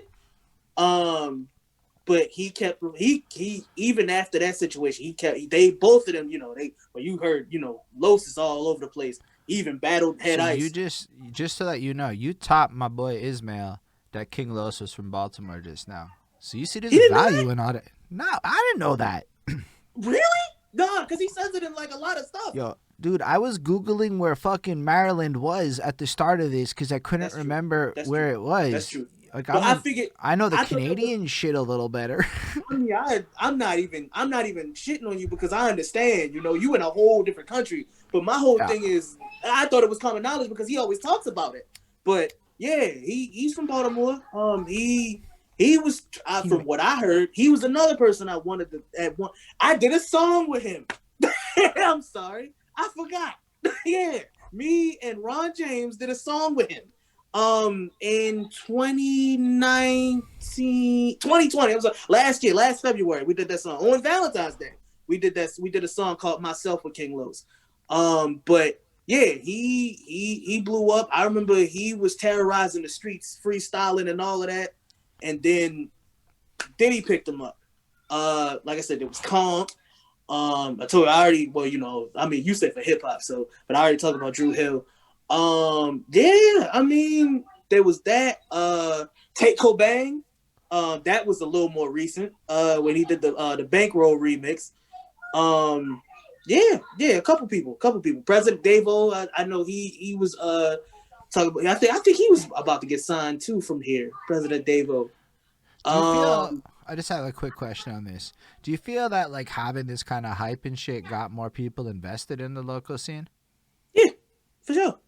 Yeah, because I think what happened, I think like a lot of people, and I think that's not just here. I think there's a couple places where like you see people start getting popularity or doing their own thing on the net, and they just eventually like they were like, all right, we need to start looking into cities we haven't looked into before. And I think that's why you hear more stuff. Like, I mean, over time, it was the same with everywhere else. Like, you know, New York started everything, but it was over time, it was like that with California, with Texas, with Florida, with the Midwest, all kinds of stuff. You know what I'm saying? Like, but I think with more obscure states, I guess I'll say obscure. I mean, you know, because that's not states that aren't necessarily in the public eye as much as they should be. They started looking more towards that because of the internet. Because, like you said, with the internet grind and everything going, you know what I'm saying, the way that So it is. I wonder if it's like kind of circular though, right? So you have a place like where you're at where maybe the attention isn't already being given correctly, right? Yeah. So you're kind of almost forced into the internet a little bit more.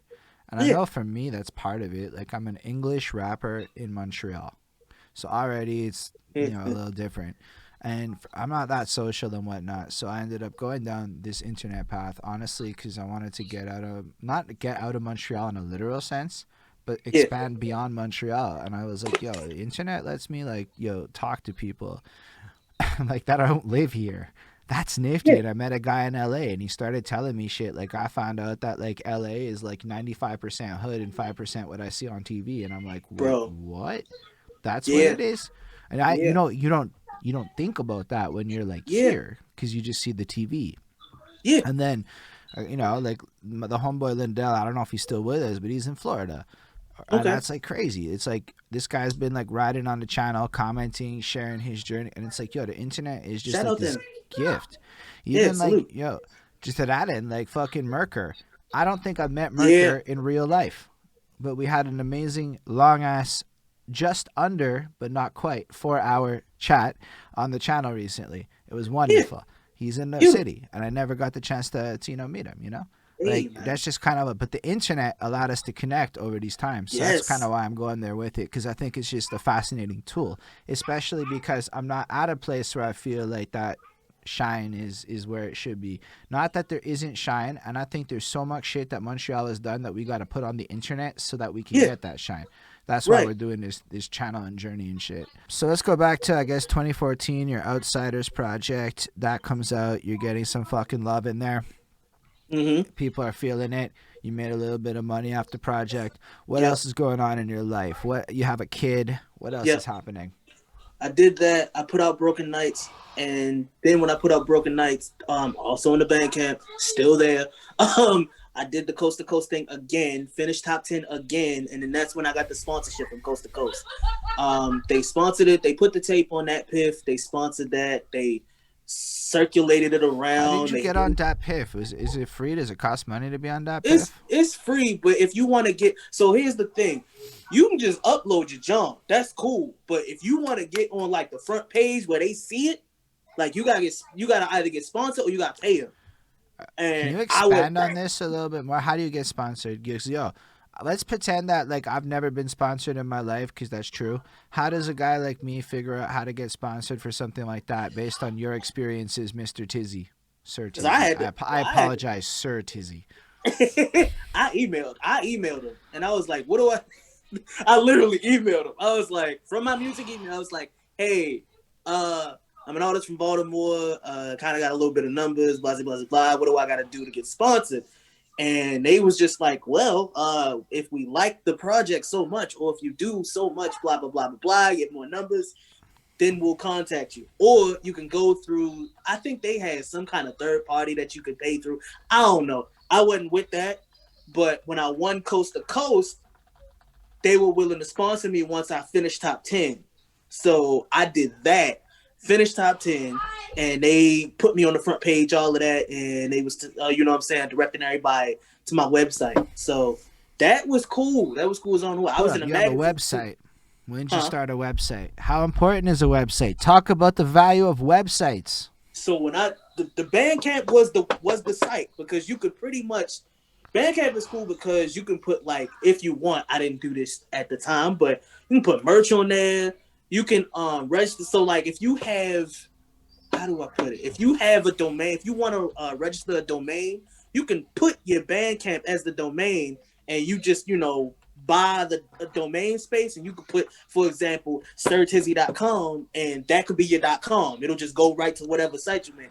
Or you can get it handmade. So what I didn't, you know what I'm saying? So I just directed everybody to my Bandcamp because I felt like it was accessible, it was easy. All you gotta do is go to it, click play, boom, there you go. If you want to download it, I never really, I only maybe charged people for like the first month at the time, and then I was just like, all right, go ahead, name whatever price you want. I don't even care if you put zero, download it. I don't give a fuck. But I was like, all right, cool. You know what I'm saying? And I just navigated people to my site. The site helped me because it was a lot more accessible, and it was trying to it kind of helped me out with just sharing it to a whole bunch of different people that was like, I want to get the music, but you can't. But I want a physical copy, but I kind of can't get it. But if I download it, it's accessible and it'll come right to me. So that's kind of why I did it, and it was working for me. It was working for me. And when I ran with it, when I did all the coast to coast stuff again, I was like, okay, all right. So they was like, well, I could choose a link the way I put it to if nobody's going to the links that they're submitting. And then they had like radio space even. They had like an internet radio thing. And they was spinning the song that I picked from the project. And So they just kept doing that. I got another question. Mm-hmm. How did you get your numbers up? Like, what did you actually do? Promo. I hit up, so I know, so I hit up people like, those influencers and curators and people that make playlists that are fire. I went on Instagram and I went on search, and shout out to my homie Double G, who I did a song with recently. He told me he knew a couple people that actually put together good high number, high listing playlists. So I was just hitting up people who could curate. I knew them, and then I just kept looking for more people. Shout out to Jake Shaw. He got decent people on their Yo, for playlist. real? Jake Yeah, Shaw? That yeah. guy's on my Facebook talking about how he's this and that magic right now. Is he like, he's like legit? No, like, legit. disrespect to him. But like a lot of times you see that stuff. But yo, that's fucking crazy. That guy's like, he's a real person. Yeah, he's dope. He hit me up like, he was like, yo, I heard this and that. It was fire. Holla at me if you want to, you know what I'm saying, get some space or whatever. And some people will charge, some people won't. But playlisting, yeah, I just hit up whoever's a curator. If they really, really like your stuff, they'll just put it on there. They will. Like, Big facts. mm-hmm. So you know what I like about what you said though is because here's the thing. I recently tried this thing called Submit Hub, and I learned a couple things about this game. I was about to go there next. Go ahead though. Go ahead. So here's what I learned about Submit Hub. You can do it for free if you don't want to spend money, but good fucking luck because it's going to take you hours of listening to music, and you best be willing to be a reviewer. Yes. Good thing I'm a reviewer, but I don't have the hours. But I tried it, and I got my one fucking free premium credit. Here's how it works. You buy credits. Yep. Premium credits, because fuck the free credits. Nobody cares. Nobody listens. It's not what it is. Influencers of a certain clout level are able to go on there, and they're either playlisters, Instagram. So there's some hot chick who made a reel out of me. It was fun. But then I saw the same hot girl made reels for all of my Montreal rapper friends that I recommended. She did all of them. And I'm like, oh I feel less special now, lady who made a reel out of me. You say yes to everybody. That Right. really happened, though. I swear. All of us were shared in our stories, but I was the first one because I told them all about the site. But shout out to my engineer. My engineer told me about Submit Hub. We were trying to promote my lose weight track a little bit to see if it was worth it. So I put like $30 in. So you buy these premium tokens. Then you categorize your song based on what the fuck your song is, right? Yep. So you pick whatever. We had a lot of trouble categorizing lose weight based on those categories because it doesn't fit into fucking anything. I believe you. And I had the same trouble too when I used it. I believe you. Yo, good fucking luck. So actually, here's my first piece of advice. If your song doesn't cleanly fit into one of those categories, fuck that song for that site. Is the big truth about it's it. a wrap. They will not take it.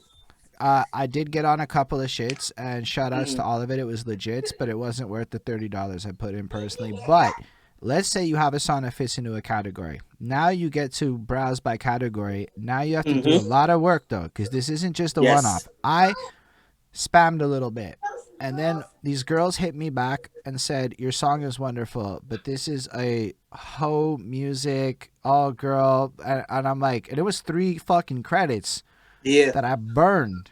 Yep. Because what you're paying for is not actually placement. You're paying for consideration. And so they listen to your track for at least 30 seconds and they make a decision. I got all kinds of compliments, actually. I was surprised at how kind people were. It wasn't mean. Some people didn't feel certain parts of it. I liked it better when they didn't feel the beat. I hated it more when they didn't feel the raps. It is what it is. But here's the thing. It was very varied, and I was surprised at how legitimate it was. But all things considered, it goes back to the idea. You're going to have to do a lot of work, though, to make it work for you. You're going to have to research every single playlist, every single influencer, every single fucking TikToker, every single fucking thing that is fucking possible that you can possibly get out of the situation. Yes. And if you do that, and you make Excel charts, and you track your shit all proper, you can make Submit Hub work for you. Yes. But you probably want to upload your whole catalog because you're going to basically want to cherry pick songs to particular people for what's going to... You'll go listen to their playlist. Like I'm telling you, and this sounds like a lot of work, right? Because it fucking is. We're talking, this is a 40 to 80 hour project to do it fucking right. Hours. Yes. Yo, for sure. Cause I got on Air Milk. I got on Air Milk. I got on what was another one of the good? Well, me and my cousin, we got on Air Milk. We got on a couple Jones, but I had to recon for hours to submit to so many different blood because our music, we didn't know what the genre. We didn't know what genre necessarily, subgenre. We didn't know what subgenre necessarily. It was difficult as hell. So we was just like, yo, what do we do? But we recon a lot. That will take hours, bro. Shout out Merker for the bits. That's big. That's big because that's a little donation-y poo. So I gotta give a little shout outy poo. Yo, thank you, Merker. Yo, Merker's a real one for reals. But yeah, for sure. You know what, dude? I love the fact that we got to talk about Submit Hub. I don't know if you understand how because my girlfriend could not care less, and she patronizes me with the fucking conversation. She goes, "Yes, dear, I fucking love you and shit," and I love it. Don't get me wrong, but she doesn't care about Submit Hub. You care. You've been there. I haven't really talked to anyone about this. You're the first Submit Hub guy. Yo, shout out DJ Bobby Payne with the bits. Thank you. Shout out fucking Don Smooth. Don Smooth is a Montreal fucking legend. Okay, this guy was the radio guy. He had the fucking show where they called in with the fucking freestyles. And yo, motherfuckers, he's come up on about 15 interviews, and everybody's like, either I stayed on Don Smooth's channel, he didn't hang up on me, or I got hung up on by Don Smooth. You don't understand how fucking big this shit is to people. Anyway, I just wanted to share with you that we have some legends watching here. History. Yo, shout out Don Smooth, yo. Shout out DJ, yo. Thank you for tuning in, bro. Yo, that's what it is, man. Thank you for being here with me and creating this environment to let them come through too, right? Yo, blessings, yo. But what was you saying, yo? No, let's go back to your version of Submit Hub. Tell us about your experiences with it. Man, I talked a whole bunch. So, yo, military I do a little bit of, it wasn't even just there. I do a little bit of everything. I do the Facebook, Instagram ads. Submit Hub was something that once again, Ron James put me on. He found it and was like, "Yo, I think we need to start messing with the bloggers." And I was like, "Bloggers is still a thing?" Because I thought it was just the '09 thing. But he was like, "Yeah, yo, there's people that still like, there's legit people that will still whatever post our stuff if they like it." I was like, "All right, cool." So we would, either I would pay it or he would pay it. We would scrounge up, split the bread, and try to figure out how to get our songs on different blogs. And like you said, reconning different people's playlists, different people's websites, seeing what kind of music that they like, seeing if they would even mess with you, seeing if the songs that you submit is even submittable to them. And I don't even know if that's a damn word right now, but we still gonna say it. But I'm like, yeah, we did hours and hours of research just trying to get on, and a lot of turn downs, but the ones that didn't, they looked out. Like their playlists or their blog sites, like if they posted the link, they looked out. Like, and they gave us a lot of good numbers, bro. Especially that remember I told you we did that song with King Los. Yo, a lot of places looked out for sure on Submit Hub, for sure. Like that helped me a lot. So there's a conversation we're going to have later on, and I think I see a little bit of connections to it now that I didn't see before that you're telling me in your story. Fuck, this is cool. You mentioned other kinds of promo. I don't think a lot of people are willing to be motherfucking honest about this shit. So tell us about your experiences with promo, how you did it. Here's the thing. I think you're doing very well. So fuck what anybody else cares. What did you like? How did it work? You said Facebook ads. What else did you try? What worked? What failed? The more you can share, the more helpful it is for the whole fucking world. Yo, Facebook ads helped a little bit. What'll happen is if you can target the ad to go to the right audience or whatever, and get that John circulating, you'll get a whole bunch of impressions. Impressions is basically people that interact with the ad, but they don't necessarily click on it. There's just like, oh, I see it. Basically, like how many views the ads get. But if they click on it, they'll try to push the ad to more people that would click on it that's similar to the person that clicked on it. So you know what I'm saying? If you promote it right, you get into the different places. Like I got fans right now from like the UK, Canada. I have fans, you know what I'm saying, Hispanic fans. Like it's crazy, bro. Like can I ask you a question based on what you just said? If I understood correctly, that this means Facebook ads is not a one-off game. And I just want to explain this on purpose. I'm asking this in a pointed way because I see how people treat Facebook ads. Yeah. How long did you run these campaigns before they became effective? Depends. It really depends. And then it depends on how much money you put behind it. I ran one time. I ain't going to hold you, Chief. I ain't even going to lie to you. No, honestly, the truth is the powerful here because I know the answers to these questions, and that's why I'm asking. A month. But I would do something like, all right, I'm gonna pay $1 a day, something like that, or $2 a day, and run it for a whole month. Oh shit, that's actually a smart way to hustle that. Because if you put up the sick here, let me interpret that for the people. This is a little bit of my day job here. So like, the way Facebook ads and shit work, it's that like you don't actually see it the first 5 or 6 times, right? Your brain's not gonna register it, but by like time 15, you may actually notice the ad, right? And this is just how it works. That's why Facebook ad is not necessarily a cheap game, but there's a long-term hustle that you can play on brand awareness that will work if you're willing to understand that you're not gonna sell shit. Yeah. You might get some click-throughs. You're not going to sell shit. Nothing. The whole point of a Facebook ad is so that people see your fucking brand. Yes. Because listen, there's other funnels that exist on the internet that you're going to see. They sell shit directly, as in products and services. Yep. We, in the world of entertainment, this is our product. Whether it's music, whether it's this show, this is our monetization source is different in that regard. Yes. So what I'm trying to convey is when we're using Facebook, musician friends of mine, etc., the idea is to honestly let people know. So a good time to do it would be to promo a single a month before it drops. Yes. Yes, and that's exactly what I did. Yes. But what he did is manage it in a way where he kept the cost down and ensured that the same people saw the ad over and over again. Because if you put it all with like $60 up front, Facebook's not going to show your ad to everybody over and over again. It's just going to show it all to like a bunch of people one time. Now, in the back end of your metrics, it's going to look really cool, but it's going to be meaningless bullshit. It doesn't matter how many impressions there are. It doesn't make a difference. That's fucking garbage nonsense. Honestly. Most Facebook stats are they're honestly, Facebook is the worst metrics. I'm going to tell you something. At my day job, we have to buy a tool because Facebook stats are so fucking trash. They actually got rid of the number of direct messages your page receives in a month this year. What kind of nonsense is that? That's a powerful fucking stat, you know?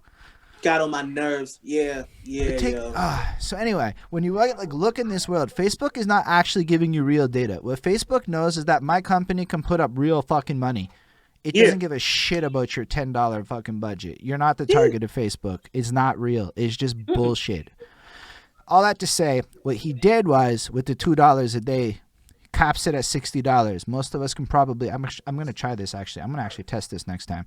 Because I haven't thought of a way to do Facebook ads I liked yet. So you're giving me something I like here. But when you have it at that, it means that likely Facebook is going to re-show your ad to the same pool of people, but especially anybody that kind of hovered a little bit, little hover. It noticed that the micro fucking second of a fucking hover, and then that guy sees it tomorrow. And then when he sees it time 15, it's in his mind. Now, if this shit is to upcome a single and then you finally post your fucking link, the guy's going to share it now. Click it, share it, and then send it to other people. For sure. What's another one? Google ads. But that's more so like YouTube and stuff now, but. Hold up. I'm not going to lie. I got to pee. Let's talk about Google ads and how they worked for you and how it all played out. So the thing was that my homeboy, another one of my best friends, who's a videographer, he told me about him. I think it was like 2016, 2017, I think. I can't remember what year. No, I'm lying. This is 2018 because I put out the night shift jump. He told me about them. He was like, hey, if you want to get your video popping to like 10K, you can do one or two things. You can hit up people and see if they got backlinks to different secret sites that have a lot of traffic so that they can click the link and go in it. Or you can do Google ads where you can just it's kind of like Facebook and Instagram, but it can, it kind of can go more places and more people can see it when you click on different websites and all of that. So I was like, oh, all right. And he was telling me that the videos that he was shooting for his girl, he was getting 10, 15, 20K on his videos. So I tried it the back way and it worked. And then when I tried it the front way, it worked. It was like you generate traffic from all over. So I was getting, views from people all over the place. And the videos that I dropped recently, they've been doing all right. So yeah, Google Ads is lit. So what's the value of views?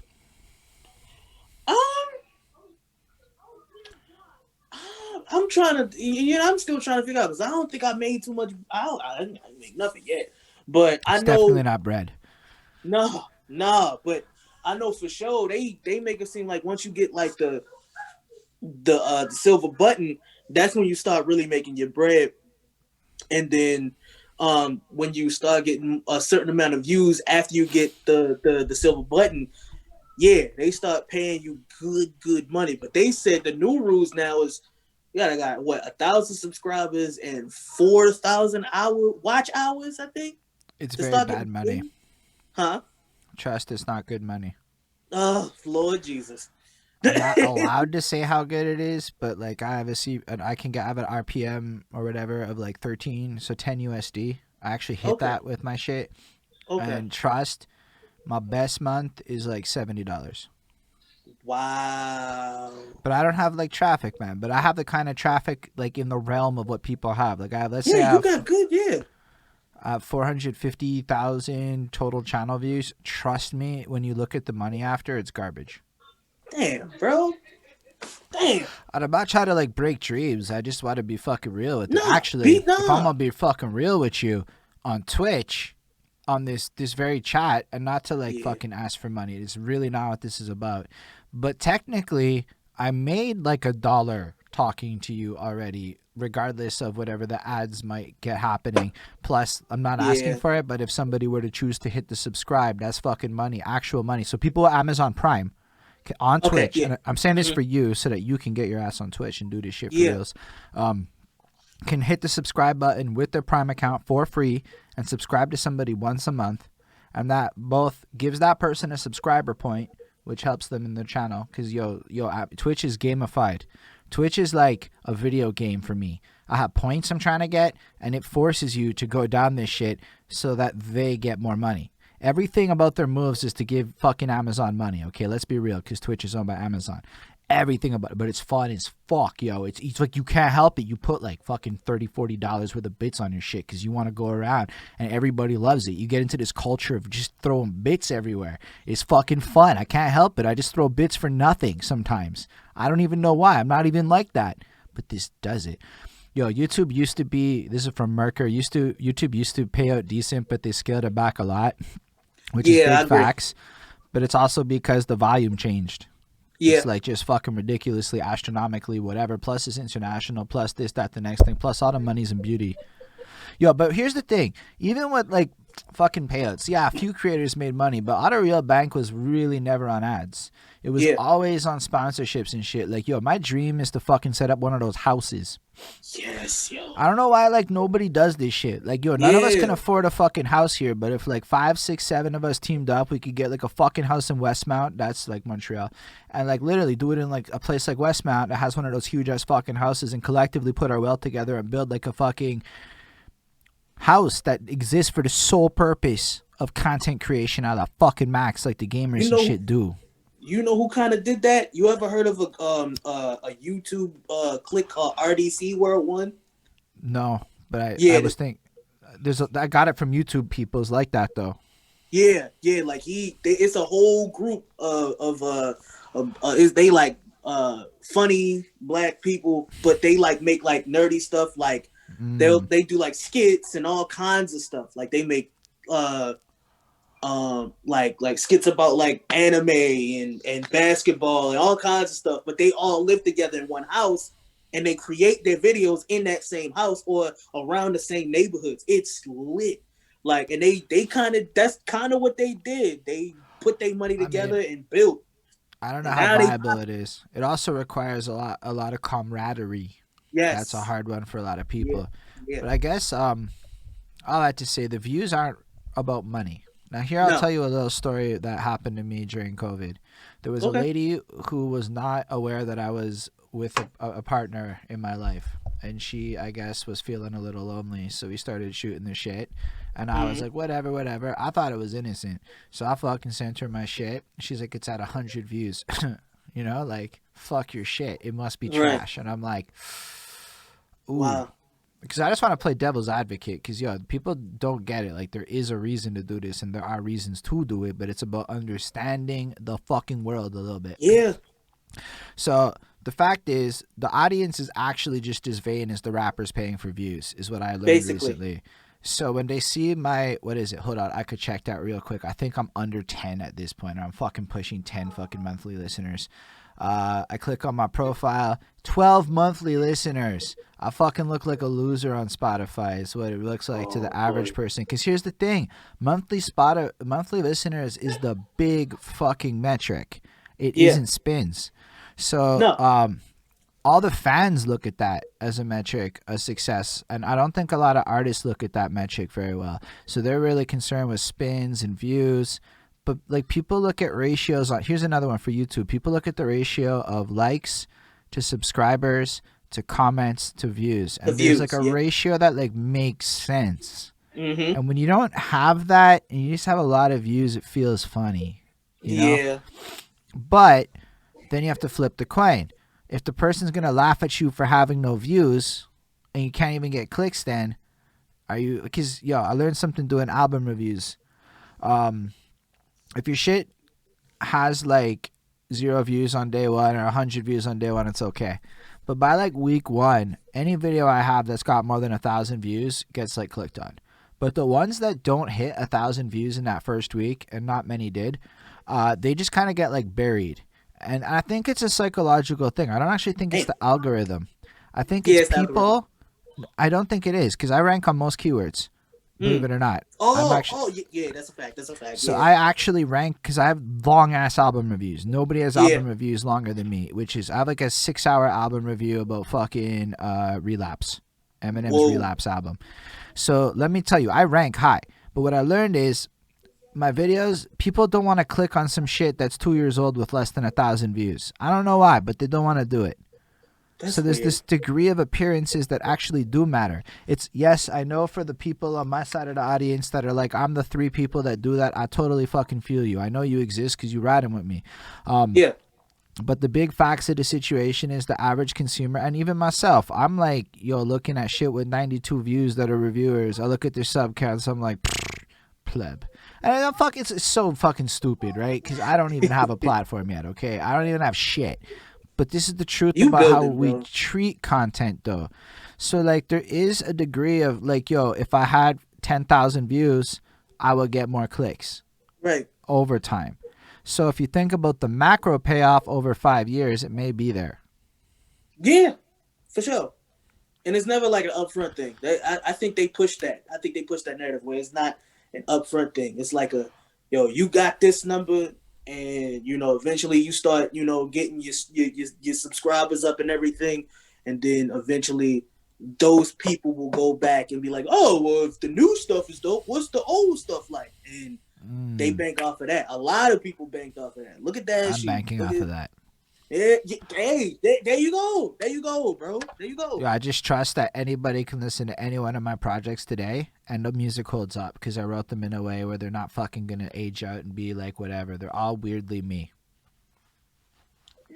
Yo, yeah. That right there. And that's kind of how I've been doing it. Yeah, I feel it, though. I feel it in your music. No, I'm not even going to lie. Because like I said, I went back to this guy. Because, here's what I figure. I'm going to listen to your shit. Like, I'm going to go back to the first project a little bit. I realize I want to start doing that. If I can't hear it all, at least, I'm going to hear the first one and the last one. Yeah. I want to know that contrast, right? And, I couldn't tell a fucking difference. Shout out this Snowman 420 for showing up and saying, good evening, gentlemen. Hey, what up, Snow? I think that's my man. What's up, Snow? That's cool. I just like shouting out to people. I don't know. I'm also this is the part of the podcast we've hit about 2 hours, which is dope. I'm higher than we were at the beginning.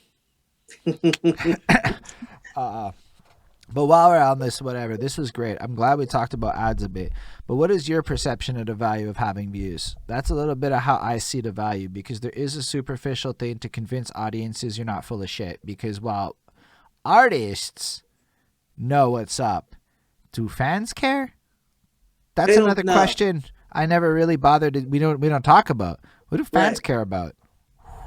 Me, I'll tell you what. I'll say this. Anybody that support me or anything, I don't know if they care about the views, bro. Because I mean, I've told you, I sat up there. I made $100 of a mixtape. I couldn't really, you know what I'm saying? It wasn't really out there like that yet. But at the same time, the way I see it, because I'm gonna be perfectly honest with you.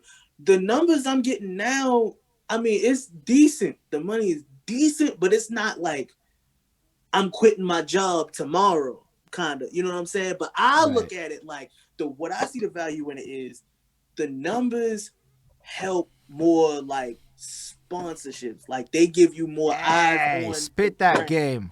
Yes. Like you get more like eyes from sponsorship. You was like, oh, I could get these amount of numbers from yo. You have 53,000 fucking listeners? I do? Yeah, dog. I do? What? I got curious. Your monthly following? I haven't checked since I put the project out. Bruh. Are you serious? Oh, yeah. What? Hold on. You have 53,000 monthly listeners right now, Sir Tizzy. Hold on, just so that y'all can see I'm not lying. It says it right there. I'm putting it in front of his face. Oh, sweet Jesus. I didn't know it got that high. Wow. Like, I saw it, like no joke. It was at like 10:20, and I was like, yeah, I'm back up. And then I just left it after that. Like, when I put the project out. Now, what just happened? Bro, congratulations, eh? Thank you. And this is I think this might have been the highest this is crazy. Okay. Salute whoever. Somebody's celebrating tonight. Yo, thank you. Maybe that paycheck's going to be... Yo, running some quick numbers, man. That's not a bad paycheck coming your fucking way, actually. Yo, that's crazy. Yo, thank everybody. Yo, like, yo, I feel it, man. I'm so happy for you. Y'all don't get it. I am like so fucking happy to hear this. Like, I can't even believe that I got to share this moment with you. Like, Merker's like, Tizzy's a star. Wow, all these people here are fucking lighting it up, man, because you are a fucking champion. And that's why we're even doing this. Because, like I said, man, I was reveling already in the amount of work you put into your story that you disregarded as nothing. But look at this moment. What a fucking heroic moment. What, 12 years? Did you do crazy promotion for this? Not as insane from... I probably did way more promo for the Whackness 3 than I did for this one. This one, I kind of went light. And, oh my God, bro. I'm shocked. I'm shocked. I did not know. I didn't know people was bumping it like that. That's crazy. I didn't even pay attention one time either. That's like terrible diligence on my end. I'm glad I checked that. Yo, because I would have woke up the next day like, let me see what? Like, oh my God, bro. What? Yo. Yes. Yes. I'm so proud, yo. I'm so proud of all of y'all. If y'all like, whoever's watching this, whoever's like supporting, whoever's sharing, like, because some people tell me, they like, yo, I bumped this like 10 times today. Some people will tell me, but then it's like a lot of people that I'm pushing it to through everything, and they're like, dude, that's who is this kid? And they come find me. 53,000 listeners. Jesus Christ. That's not even spins. Yo, bro. What the hell? Y'all gotta understand, this is an 18-day-old project, right? So it actually is kind of fucking crazy. I didn't know what to expect when I put this together. I never know. Because I don't know because like some people have their opinions, some people have what you know that this means that you gotta push this motherfucker, because monthly listeners is monthly listeners, and you gotta ride this wave, dog. I'm not even gonna lie. This is like straight up, if I was a consultant giving you fucking game right now, this is a fucking moment where you gotta kind of like jump on. Yeah, I'm gonna have to now. That's crazy. Okay. All right. I have some people I gotta hit up tomorrow then. Jesus Christ. Cause that's kind of nice. That's like the potential of, if you play that right, you make it 6 figures. Yo. No, it's not impossible. I don't know the solution. I'm not saying I have all the answers. I've never been in that shoes. So, hey, but look. I'm not, I mean, this isn't some self-pity party. This is, dude, I'm doing this. I'm fucking loving it. I got to share this moment with you. This is an amazing way to spend a fucking time. Thank you for telling me. Like, crazy. Thank you for telling me. Like, for sure. Like, thank you. That's nuts. Yo. I didn't know. You know what I think it is? Because I'm looking at it. It's the Stevie Stone feature. Oh. Whole life. Yeah. Shout out Stevie Stone and shout out Wishmaster. Because that is 70,998. And so what I think happened is it appears when you search for Stevie Stone or whatever, and you're getting a crazy organic boost off of that. Yeah. That's what I think just happened here. You gotta tell us how that collab came, because that shows a lot of value, dog. That's some shit that we don't all see happen in real life, where we get to dissect this moment. I told you. I think I told you before we, did this. Wishmaster's the plug, bro. I don't know who Wishmaster. Wishmaster is though. Wishmaster Beats. He produced for a lot of different people. Actually, so do y'all watch? This is so weird. We from different countries. I ask these questions. Y'all watch Saturday Night Live? Yeah, of course. It's not that different. Remember? Okay, cool. I just wanted to make sure. You know what I'm saying? I just want to make sure. My girlfriend loves Saturday Night Live. Okay, cool, She cool. loves it. She quotes classic skits, all that shit. Okay, so do y'all remember I'm on a Boat? Of course! That shit's a banger! He made that beat. No way. He made You have that no beat. idea how much I've listened to that song in my fucking life, dog. Right now in my head, I want to start singing it. You have no idea. Me I'm too. holding back. Me too. Wishmaster not only made that beat, he also worked with Tech Nine. Tech Nine is the owner of Strange Music. Yes, sir.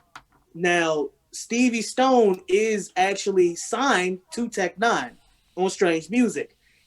Wishmaster hit me up in the email and was saying that Stevie was giving verses out, and he was giving them out for the low. So I hit him back and was like, "Yo, I'm down."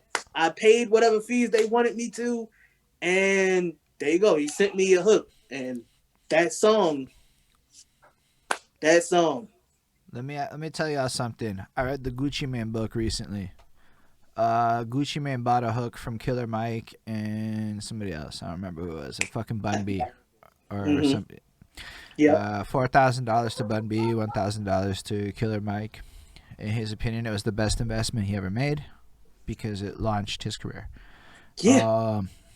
And I think a lot of people don't realize that money is like this type of shit. Yeah. Is a lot of it. Because you know what I hear a lot? And I used to be this guy. So in a lot of ways, I'm not talking from a guy who like is judging it. I'm saying it. I used to be sitting there with these dudes complaining about this shit. So I know exactly what it is because half of y'all talked to me about it and we said the same shit to each other. So it's like this ego shit where like you're like, fuck that. I want to earn my feature. And I'm like, that's cool. And maybe some people can earn that feature. But if you treat this like a business, which is what I believe you're doing, because you're also an artist, which is amazing. How often do you get to actually talk to artists who treat their business like business? To me, it is a gift, okay? A gift. Then you do something like that. Like, trust. It's in my mind. I don't know who the fuck it is I'm going to buy, but inevitably. So, like, it's just the kind of ideas where, like, let's say somebody like Killer Mike showed up and said, like, $10K. I can't afford that. But if I could, I'd fucking put that money up in a second just because it would give me the opportunity to work with Killer Mike. He's still going to fucking do something with you. Yeah. Even if it's a throwaway from Killer Mike. Killer Mike's my guy. He's my guy. When I saw Trigger Warning with Killer Mike, I fell in, like, not to say, like, I fell in love with the idea of everything he is, and he became, like, the guy I want to be. That was a great show. Run the Jewels. Who the fuck teaches with porn? I keep telling everybody that's a smart choice, and everybody disagrees with me on some ethical shit, but I'm like, nah, dog, just use sex to teach everybody everything. Have people shagging while you're teaching coding, and watch how a lot more people know how to code. Facts. It sells, bro. It sells. If you type in the next part of the algorithm, I'll take my top off. Yo, for sure though. But that's a fact. That's lucrative. I was thinking that going, if that doesn't exist, I know some people. Do. This day and age. Probably do. But that's fucking funny, man. That's cool that it like worked out like that. So you basically just did the thing. You reached out to the people. You were willing to put up what needed to be put up. And I'm saying that because that's the truth of the game, man. Everybody acts like there's ways around this in some miracle. And there is. It's called the fucking lottery of life. And in the lottery of life, sometimes... Hold on. Merker said people pay for feature, then spend all their time promoting the artist they paid the feature for. Basically, no, that's not how this works. But basically, that's what happens. Okay, elaborate on that. because I don't know a lot about this. To me, this is a new world. I just know it's a real thing that is actually necessary, but it's a new world to me. So you can educate me on that. What that Or they means? like either that or they do the thing No, where but what does that mean exactly? like what he said. Yeah. Like basically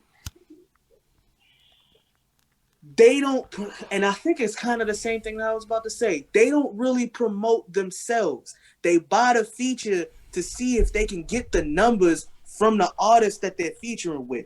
Like they buy the feature and they're like, yo, if I do this, his fans won't come over to me and start looking for me. That's not always how that works, though. I'll give you a prime example. That is never how it works. I'll give you a prime example.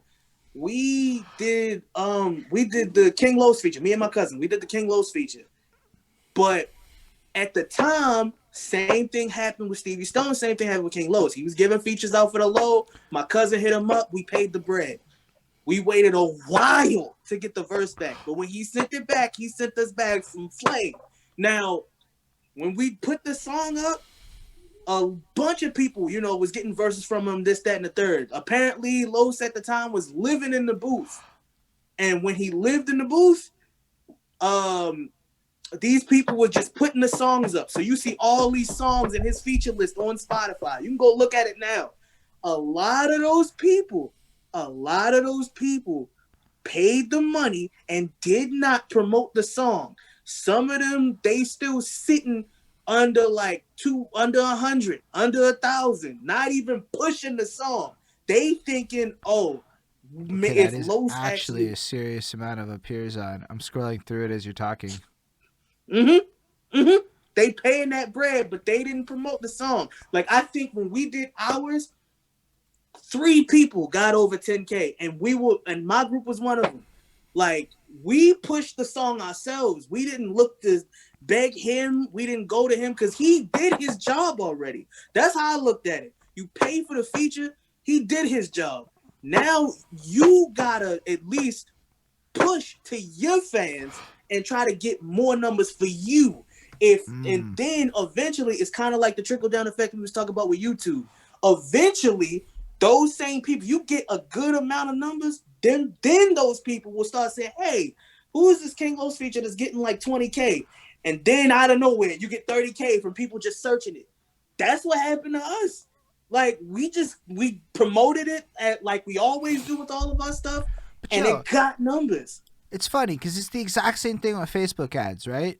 Yeah. Right? Like people like throw money at ads, and look, I don't want to say names, but I've seen multiple people dabble in it this year, and they all end up at the same place. Well, I didn't sell anything. And I'm like, wait, what?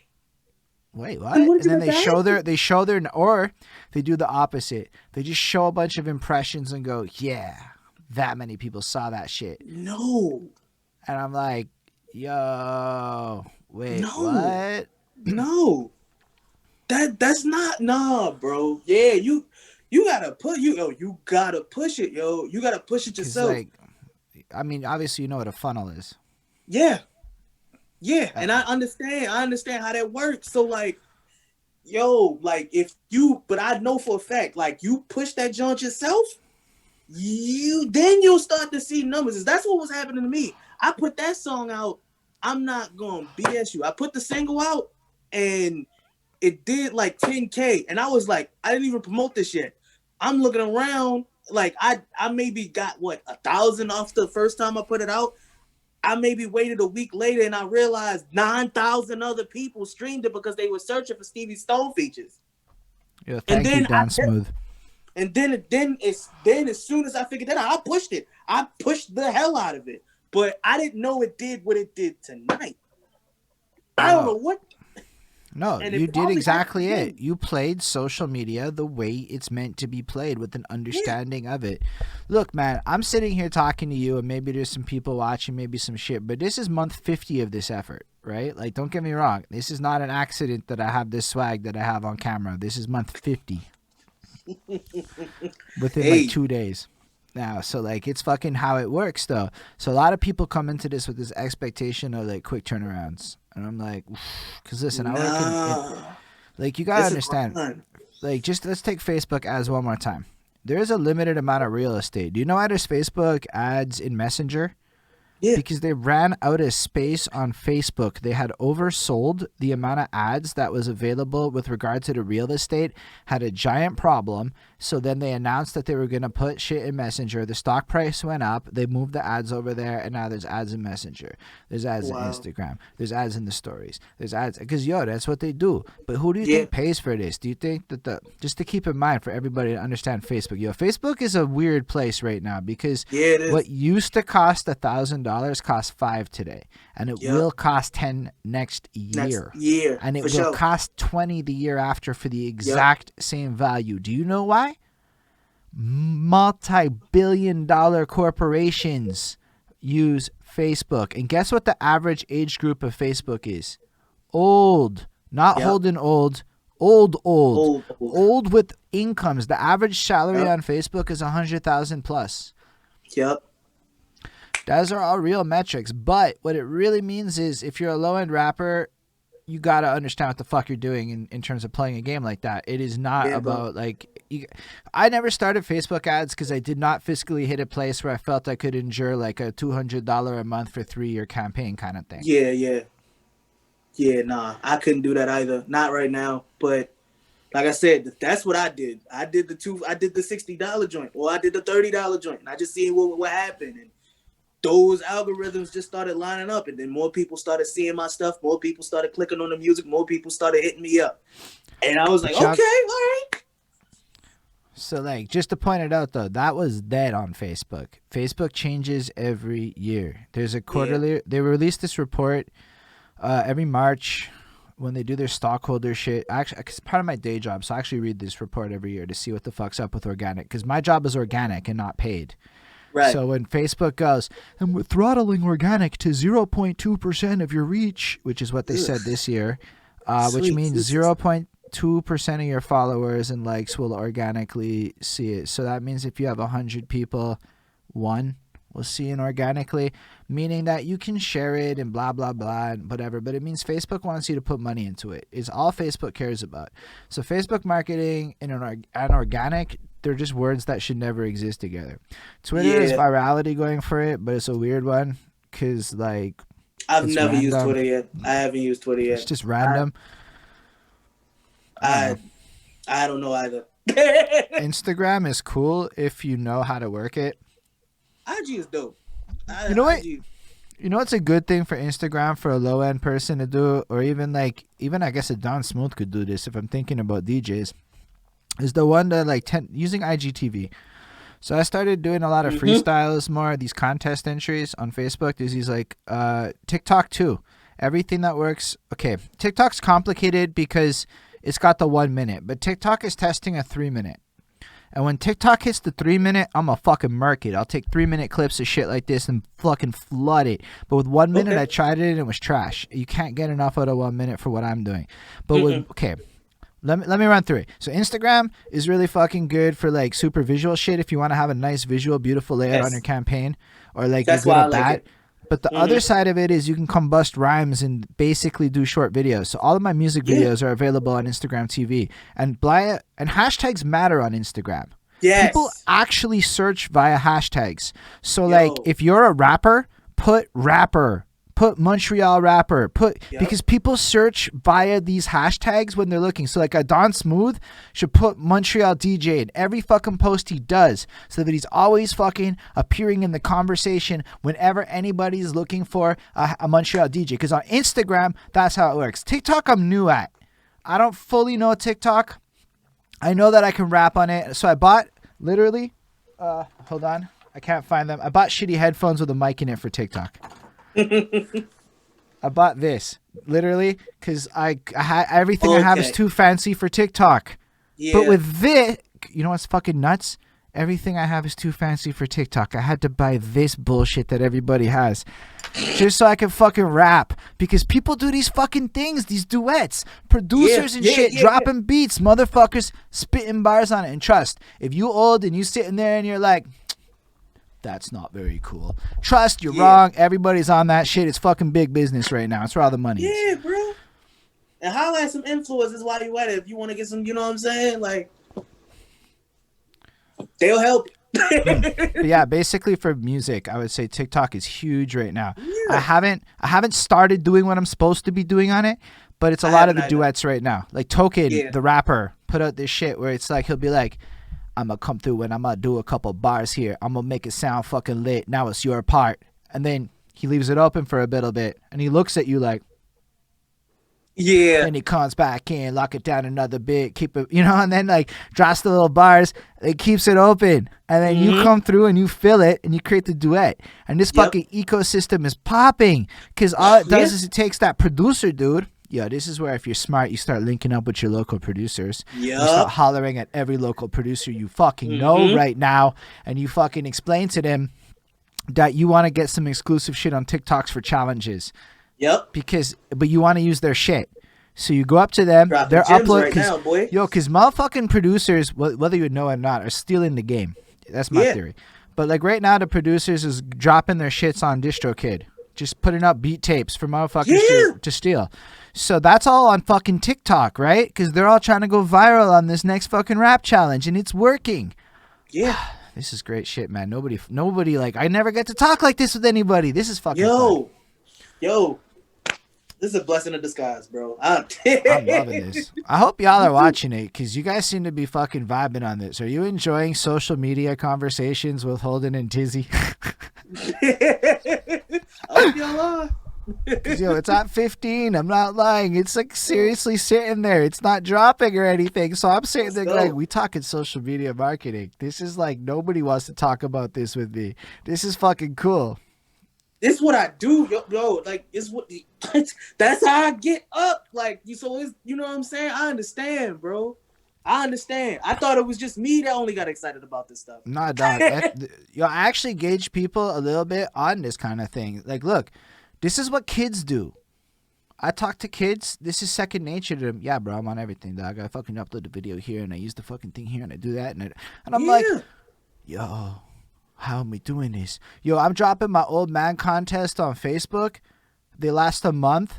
The kids are dropping agile, like 48-hour acapella fucking shits on Instagram, and they're even beating me. And I'm like, yo. So, like, that's all I'm saying is that this shit is happening whether we like it. Shout out all of you who are, like, bigging this up. That's cool. It's encouraging. Yeah, but like for sure. These kids are, because that's the thing is like, look, I'm gonna assume that most people watching here are not on the under 25 category. So in the world of entertainment, if you're above the age of 25, you're in what I consider to be old person music / entertainment. You're competing with people that literally spent 10 years of their life on fucking social media already. They were influencers by the time they finished high school because that's what high school was to these people. Yep. They've been on YouTube since the jump of YouTube. How, let's have some perspective. That's why when you bring up the social medias, it's real important. And just so y'all know, Google Analytics Academy is a very free thing. And I highly recommend you check that out. It'll give you a very big fundamental and data for free.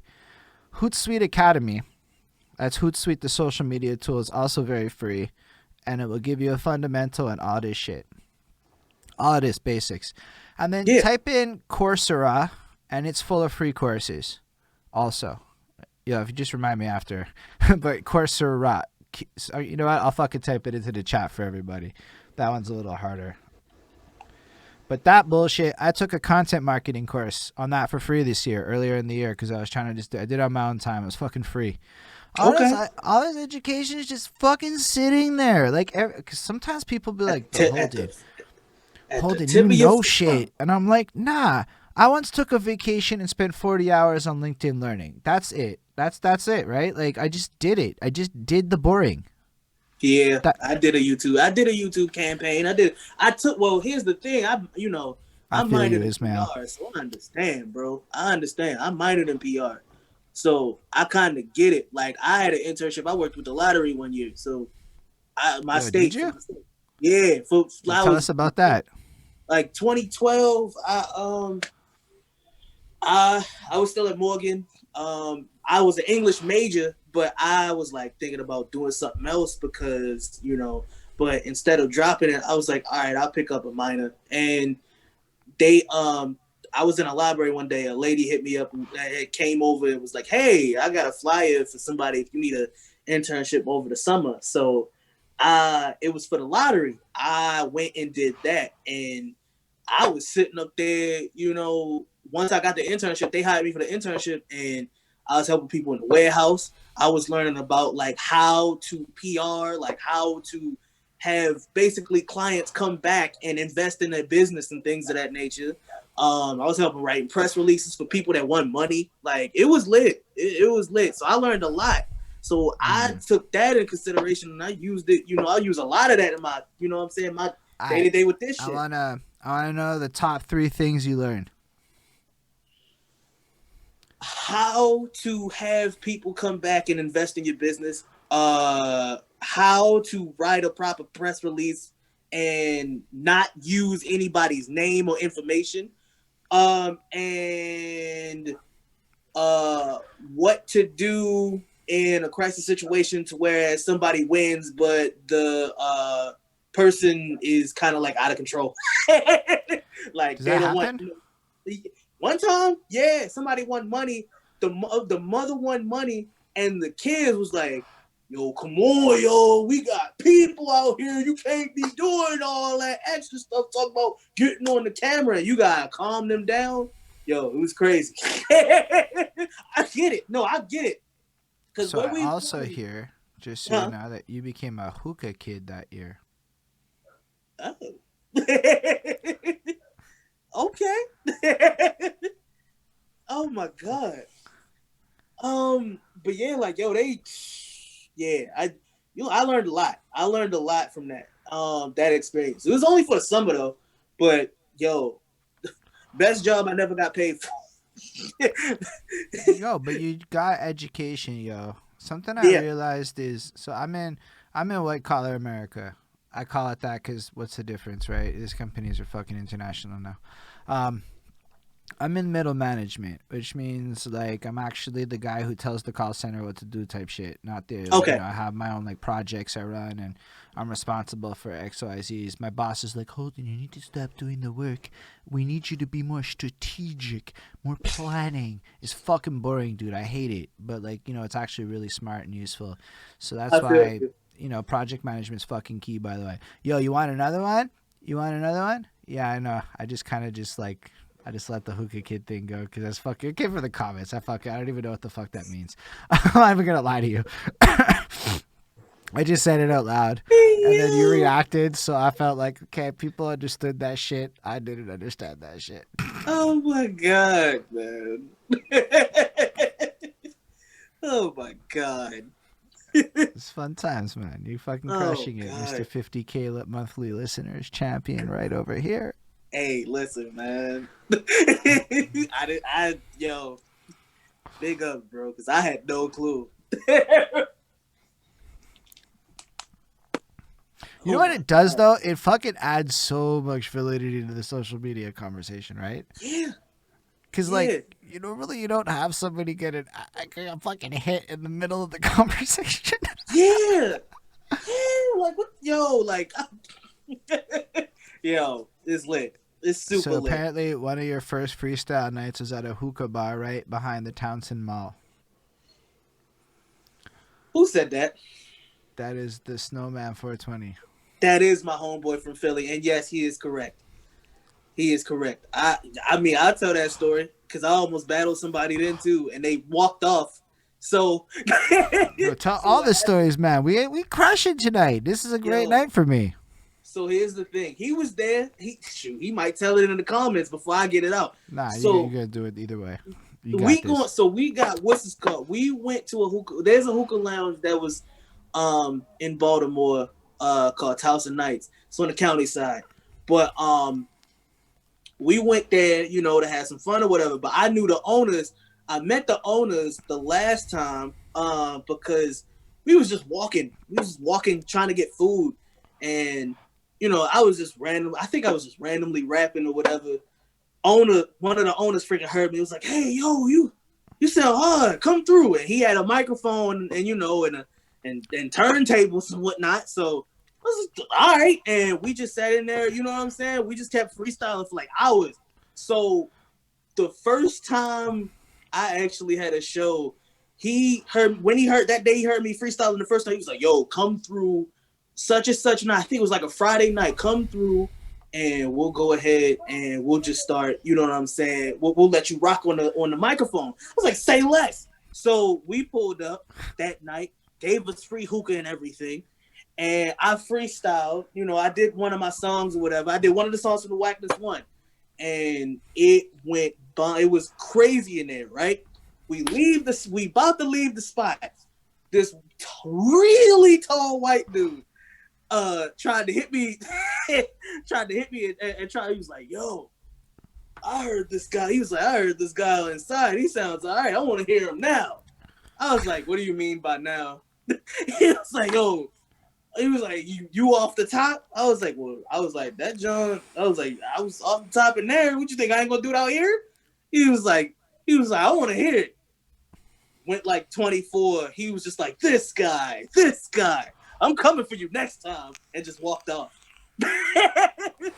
and that, yeah, that was it. that was pretty much it. That's amazing. Yeah, you should just tell stories like that. Yeah, Those man. are good ones. Yeah, it's I swear, it's like, you know, you come off sounding like a boss in every one of your stories, right? I mean, look, I'm just saying what happened. He could vouch for me. He could I'm not doubting you. I'm saying, yo, I heard the way you think. Look at the conversation we're having. It just makes total sense. I mean, hey man, like I said, I don't make the news. I just report it. Just report it. Look, that's pretty much what happened. So let's go back in time a little bit because we kind of deviated a lot from your story. So we were at the Outsiders, and I don't know what happened after that. I know albums came out. When did you start Catch the Fade? When does that happen? That was 2016. So it's here's like the right thing. around now. Yeah. So Ron James, my cousin. So I told you before, he recorded. I'm sorry. He made a lot of my beats. Joke between me and him that I told years ago. He's a little older than me, but he was always my young Metro first. So, right. So the thing is that he used to just make the beats, and he would send me the beats, and then I would just record over them. And a lot of the Wackness 1 and all of Wackness 2, he made the beats for it. So when 2016 came around, he was just like, "Yo," he hit me up one day. I was at my old job. He was like, "Yo, why don't we just do something together completely?" And I was like, "What you mean? I thought we were already fucking doing that." And he was like, no, like, I kind of want to rhyme with you. And he was like, and I was like, okay, like I was like, I already knew he featured on a couple of my joints. So I was like, yeah, he got bars. All right, let's do it. Huh? I said I did notice that name, in fact. Yeah. Like he was like, yeah, I was like, yeah, he got bars. I was like, you got bars. Let's go ahead and do it. He was like, all right, cool. So he was like, all right, well, we need a name. And it's funny because he was like, yeah, because you mentioned Killer Mike. I was like, yeah, we need a name. He was like, I kind of want to do something like a phrase, kind of like Run the Jewels. I was like, RTJ4 was album of the year for me last year. Yeah. So I was like, yeah, all right. So what were we thinking? We had about 3 names, but we decided. He was like, yo, Catch the Fade, yo. I was like, okay, because we punch a lot. I was like, because we punch a lot. Yeah. What does that mean? I don't actually know what Catch the Fade means. Basically, catch fade, like fighting, like we about to fight. But then we was like, but then we flipped it. He was like, oh yeah, because we do punches a lot. We do a lot of punchlines or whatever. He was like, oh, I was like, yo, and I was like, yeah, because we punch a lot. He was like, makes a lot of sense. I like that bar. So your name is a bar. Mm-hmm. And we was like, all right, let's do it. So we did that, and then the first thing we put out together was called The Weigh In. And we just grabbed a whole bunch of stuff. Like we didn't clear nothing or anything. We just literally just grabbed beats, rapped over them, and we just put them out and see. We just did something real quick to see, to show we got, some skill with this shit. So we put it out and did all right. Like we still get plays on a song called Revolution, and that's been kind of, our thing. So we did that, and we put that out in 2016, and then after that we did Black and Highly Favored. That came out 2017, 2018. We recorded like 2017, dropped it like 2018, and yeah, that did really well too. And then my cousin had the crazy idea of having the chopped and screwed version of the album, and he found a Houston DJ that's kind of locally known there, and he did all the scratching and the chopping for us. And from then on, we just kept putting stuff out. You know what I'm saying? Right, like, why don't you stop and explain what the fuck a chopped and screwed is? So I'm supposed to interview a guy who does like chopped and screwed stuff, and he's like, you better get some education on, which I'm going to do either way. But I was curious to hear your version of what it is, because it's one of those things that I find really hard to explain to people at this time in my life. So how would you explain chopped and screwed to somebody that doesn't necessarily know what it is or hasn't heard it before? Well, Chopped and Screwed is from Texas, Houston to be per se, by a DJ who made it famous named DJ Screw, who eventually, passed away. But what it is taking a song and kind of like, slowing it down and kind of like adding different like chopping effects. So like you might hear a word or two over or things of that nature. And they some DJs, they'll put scratches, they'll scratch over it, or they'll do like I said, little like sample cuts, all kinds of different things. But it's really just a slowed down version of the track. But it's like real, like they'll slow it down to the point where they feel like it's the smoothest point of the song, and they'll just chop it up, chop up different vocals, chop up different pieces of the beat, everything. It's lit. It's real lit. That was actually a really, really, really good thing.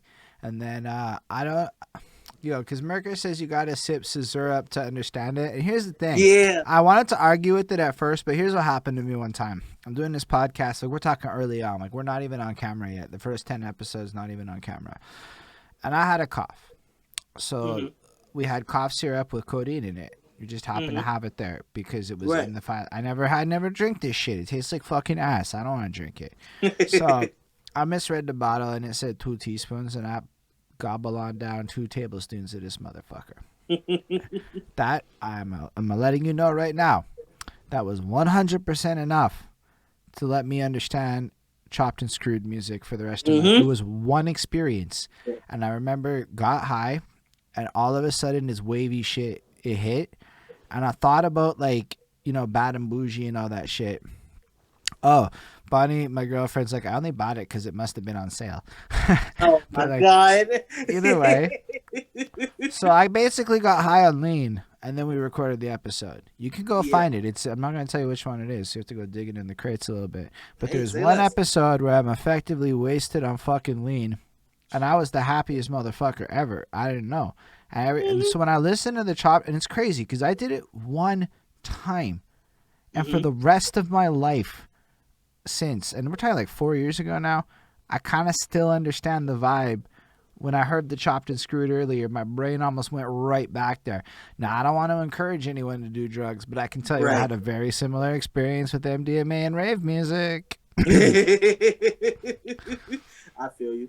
I feel you. But it's like, you go to the right environment. Because actually I keep this note on all of my like review files for the fucking 10 reviews I'm going to do in the next bit. But like it says, music is meant for the environment it's performed. Yes. And that's great. Me and my first Metallica concert as well. I'm loving this interaction from y'all. Honestly, y'all are making this lit. This is what makes for a lit. People don't know it. It's really the comment section that makes it lit for us, right? Like, because they're just feeding us shit to say, and it keeps it going. It keeps distracting us, so it takes fucking forever to get to the point, which is amazing. So thank y'all, comment section. Appreciate no, for real. But so hold up. There was something before it kind of disappears. The Snowman 420 says, "Tell him to talk about the medley." Oh God. This is what it is. It's your story, dog.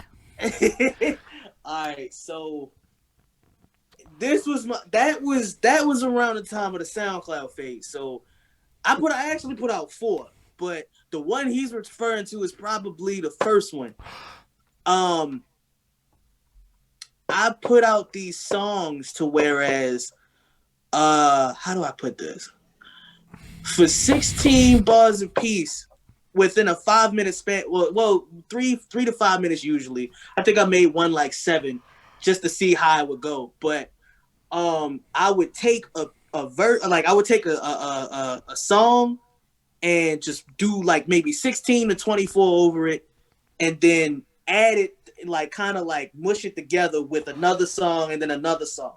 So like, for example, I'll rap over DJ Premier Play It by Big Suge for 16. Then the song will go off. I'll add maybe some loops or something, or some chops with like an interview or something. And then you'll hear Arab music. And then for like 16 to 24, then another loop, another thing. Boom, you'll hear one more verse from like Kanye, like from like maybe like the College Dropout era or something. Like I'll pick one of those beats and rap over that. Boom, song done. And I did 4 of those. And those I would just put on SoundCloud to see. They actually got quite a crazy reception. And I thought about bringing them back, but I didn't know how around this time because I stopped kind of going to SoundCloud like that. But yeah, I did 4 of them. It's a little more complicated even. From what I hear, and I could be wrong, SoundCloud is a little harsher on copyright. Yeah, now it's like different. It used to be like, yo, I throw a whole, it was like a Dat Piff where I could throw my whole mixtape up there and rap over all kinds of stuff. Now they're like, oh, you can't use that. So, because SoundCloud's like, yo, pay me for pro, bro. I'll master your shit. Yep, pretty much. And they ain't mastering anything if you rapping over somebody else's shit. So, yeah. So they like, nah, cuz you can't come over here with that. I'm like, all right, say less. So I kind of just got off of it after the 4th one. But yeah, I did 4 medleys. Yeah. Those were clean. Can I ask a whole separate question? What's up? Have you ever fucked with Reverb Nation?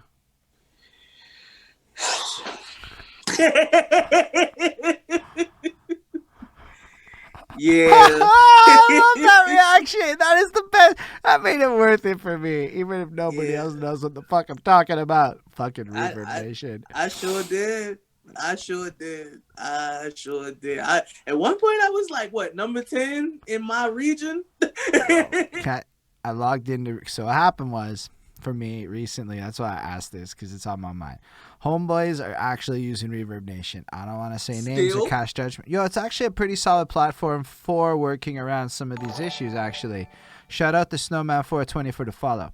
That makes it 7 followers this stream. That's you, Sir Tizzy. That's your peoples, man, because all of my peoples already followed me. Thank you. Yo, shout out all of y'all. But yeah, so like, it's actually... It might be a place you can fucking record your medleys, and the player's trash and everything, but maybe it would work and get around copyright. Add them there. Maybe it is. But like, hold on. Anyway, so basically what happened was I logged back in because my homeboys were on there, and actually somebody released a track with me on it on Reverb Nation. Wow. So I logged back in, and Reverb Nation did a sneaky. Obviously, nobody's using Reverb Nation like that no more. All of a sudden, I'm fucking number 3 in Montreal. I'm like, bro. Okay. So I took a little screenshot for the fuck of it because I enjoyed it that I was above a couple of people. But we all know, like, so then you start getting the paid ad prompts. Prompt. Oh, Holden, you can get so much exposure. Holden, do you want this thing? Holden, bleep, bloop, blop, bloop, whatever bullshit it is. You know what I'm talking about. And then this is 2020, right? We're talking recently. I just was curious. I uploaded my last track there for the fuck of it. I don't have a good reason, but I put it everywhere else too. Anyway, so then I watched how I started falling in the ranks, but not quickly, very slowly. falling, going down. Sounds And I'm about like, right. you motherfuckers, man. Imagine I was like in a weird place with my like confidence with this. These guys are toying with people's heartstrings to get them to pump money. Because then guess what happens if you put money into their system, dog? You are now number one. What Oh the boy, that's how it works though. Because here's the thing: there are probably here's what I realized: there are just rich people that have the money to burn. So for all of us on the hustle and grind, we don't think about the fact that there might be some kid that literally has $50,000 to throw at this because what the fuck else, you know? Well, listen though, and then you know what? Another dynamic. Why, when you get popping or rich, everything is free? Ooh, that's a big question. I've been paying attention. It's usually like that. Like you be like, yo. You gotta imagine how much behind the scenes shit's going on that's not free. That's true. No. That's true. I paid attention to that too. That's true. Because, like, That's I'm true. sitting there going, I don't know, man. Like, as I climb the social ladder, there seems to be a lot of cost attached to free. That are they're not. It's not bad. I'm just saying that, like, so I would question that. We have another comment from Golden Face Killer. Yo, shout out. That's hours you ride in with us now. So you want to talk about the guild, Sir Tizzy? Lol, I'm getting attacked over here about it, and I don't know what the fuck that means. So you're gonna have to add context. Here he go. All right, so he wants me to talk about the group that we were in, and I was gonna get to that. Thank you. So now is a beautiful time. yeah, for sure. So, right a little bit before I set up Catch the Fade, I was in a group called the Guild. The Guild consisted of me, the homie Exoskeleton, and another homie of mine, Brian Lyrics. And at the time, we also had a homie. It was four of us. It was another homie called Arcieri Kness. We formed that group in Exo's probably gonna clock me for this, 2014 or 15. Am I right? Nobody's answered yet. There's a little delay. Come on, bro. You want it now? So, no, but there's like it takes like 30 seconds to a minute. It's not me. Good Lord, man. 2015. 2015? Okay, I was right. So yeah, we formed in 2015. The first song we did, if I'm not mistaken, was a song called Round and Round. We originally did that for a mixtape that we put out in 2016. Our first mixtape together, which was called Believe It or Live a Lie, which was kind of the motto that I came up with for the group as well. And we put that John out. That John almost actually, and that's what I was going to get to it. That actually almost won us best group in the city. So we just put that John out, and we were nominated. You win at fucking everything, Sir Tizzy. Nah, yo, I don't even think so, bro. Like, this whole interview is a tale of you winning. You might remember it differently, but that's actually what it is. Man, like it was citywide, recognition. We was actually doing all right, We put the first tape out, and it did that well. And then, even though we didn't win the award, like we still, had quite a few eyes on us.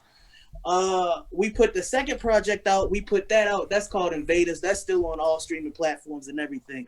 We put Invaders out. It didn't do as well as the first tape, but it still did a good amount of numbers to the point where people were still asking for where's the third one. So we put those two Johns out. And right now that's where we at with it. After that second one, right now we're all kind of individually doing things. I'm focusing on music. My man Exoskeleton, he's a brilliant artist. He's focusing on like his visual art, his graphic design. He's amazing with graphic design, visual art. He does great 3D That's Golden printing. Face Killer, right? Yes, Golden Face Killer. Yes. So Golden Face Killer, it's your question for you. Oh, That's right. It goes two ways, everyone. How you feel about the idea of doing some shit like going on Twitch and doing a bunch of graphic-y shit live on Twitch for an audience so that they can like learn via watching you? He does need to do that. I think that would be great for I him. know. But he's already getting his stuff in like galleries here. So he's even got a Well, it's freaking just- billboard. Yeah, so that means he can probably get like 10,000 people quicker than me. Well, I don't know. Both of us probably. But his graphic design is amazing. Love it. He said I'm with it, homeboy. I like it, man. We should talk. I love the fucking idea. I want to fucking Yeah. He's dope with that.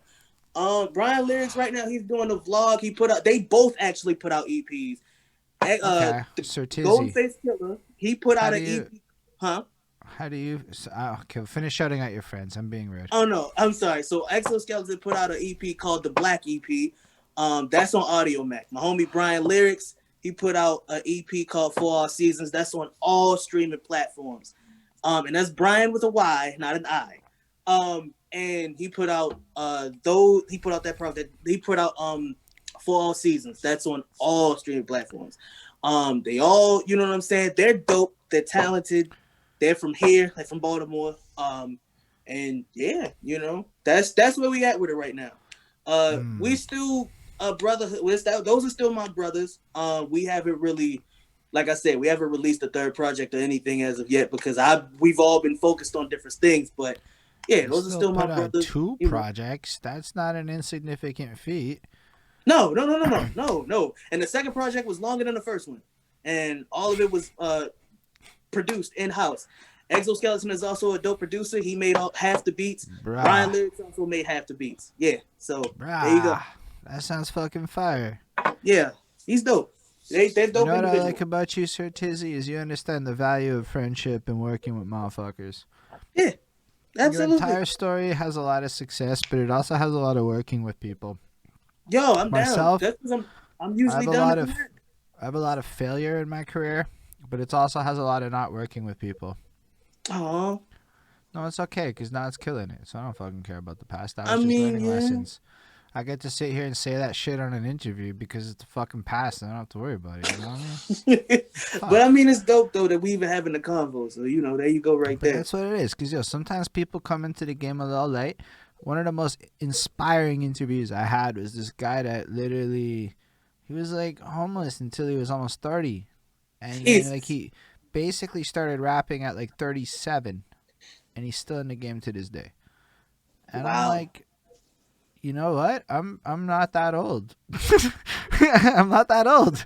So there you go, Bonnie. I don't know if you're still watching it. I said it. I mean, I'm pretty old in my soul. But like, Tizzy, how did you feel the day you found out Mick Foley heard your song in your own words? Okay, so I was about to get to that too. So, it's better when it's from them, though. Huh? It's a little more fun when it's from them because it catches you off guard. It is. I was about to get, and that's great. So keep them coming, folks. So here's the thing. Now Mick Foley is probably one of my favorites of all time, and I mean, of course. And I well, you know, some people don't put him up there, you know, for whatever reason. Who the fuck comes into one Royal Rumble four times with a trash can? Yes. Come on. Fuck anything else. Who else could do that and lose graciously? See, you get it. Yo, Mick Foley was the ultimate jobber. Yeah, that won the title. So what do you... Come on, bro. Come on, man. So yeah. So that's the thing. Another thing that one of my best friends ever. Me and him, with shout out to Blizz of Blizz Photography. Me and him was putting this thing together. He did this thing called Tales from Blizz, and we would do this like weekly episodic series where we would just rap about wrestlers, like make verses about wrestlers. And every 10th episode would geek over that. Like my best friend. It's all on Twitter. Go holla at It's Blizz. B-I-L-I-Z. Bonnie, write that down. I-T-S, huh? I said, Bonnie, write that down. Yo, I-T-S-B-L-I-Z. Go follow him. And go ahead. If you type in his name and my name, you'll see a lot of those episodes. And you might see a documentary on his life as a promoter, a photographer, and all kinds of other shit with wrestling. But anywho, we was doing that for a minute, right? And so what we would do is every 10th episode, like 10, 20, 30, 40, I would do one. So one particular episode, what happened was I was like, yo, I kind of want to do an actual like song kind of verse kind of thing. I got a beat and everything, but I don't know if, he going to mess with it. He was like, yo, just do it. I was like, all right, well, it's about Mick Foley because homie ain't he, you know what I'm saying? Last time he got a decent rap theme was Old Dirty Bastard in 2000. So I need to do something because they don't really, again, same thing I said to you, they don't put him in GOAT status like that, like he should be. So I was like, yo, let me do it. He was like, yo, if you at least rap 16 of what you got, we'll see if people like it enough to do a song for it. So we dropped the episode. I put it out on Twitter. It was in his car. And we put it up and everybody was like, yo, finish it. He told me, yo, I'll see if Mick Foley sees it. Because Mick Foley already followed him because he took pictures of him before. So he was like, yo, I'll see if Mick like it. He dropped the episode. Mick Foley himself said, finish that song right now. I love it. Almost died, right? So after I came back to life, I went and found a booth that was local down here, and I actually managed to get an entire song done. The song is on the second EP called Seize the Night, and I put that out. Got some good streams off of that song now. And then as soon as Mick Foley heard it, he promoted it. He promoted it on his Twitter, and now he follows me. I got a big question. Mm-hmm. Do you remember the bars enough to spit a little bit of that? Let's get it poppin', was bubbling, cousin, stay and fly, bugging till we buzzing something, put in too much work, being done for nothing. Still catch the fade, but I'm one-on-one, and no longer we about by politics. For all mankind, put a sock in it. Look to the side, they are not as hip. My soul is driven, goes ride the whip.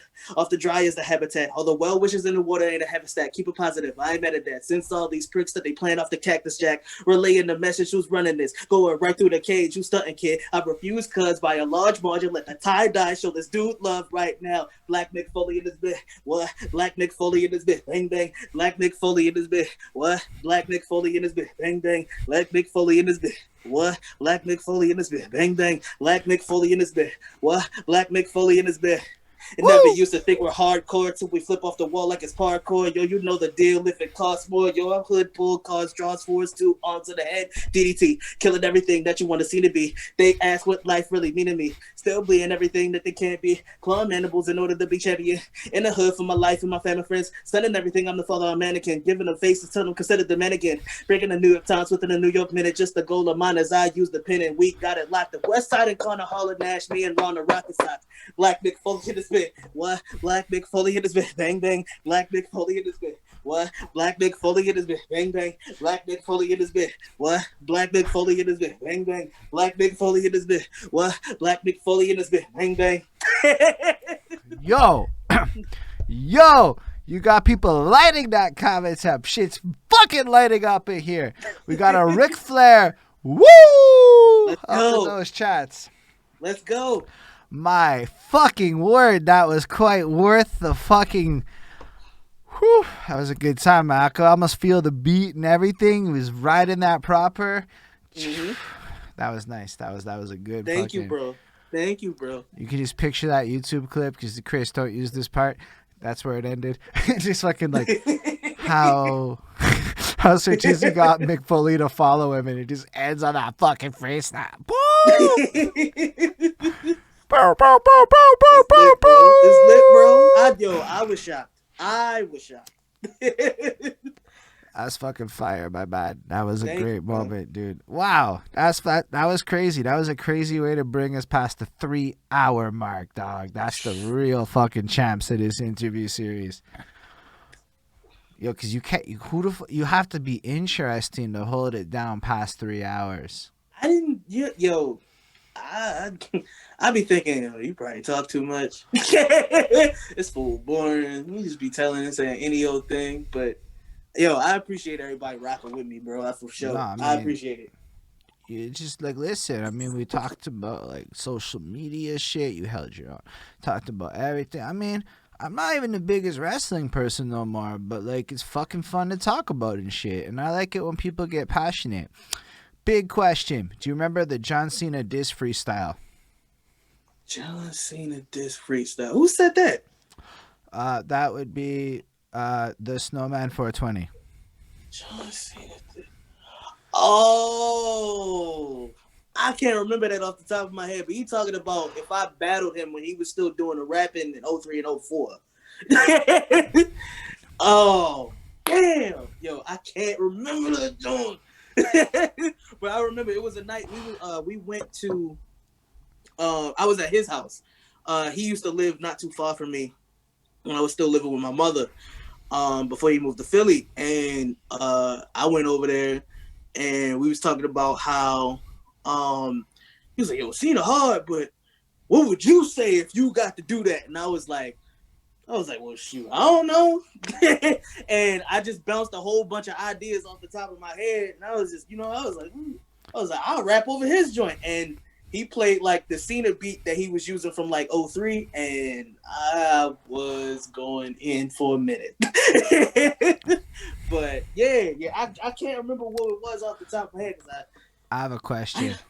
If you saw that shirt that said, spoiler alert, Cena won, would that like make you feel a certain way?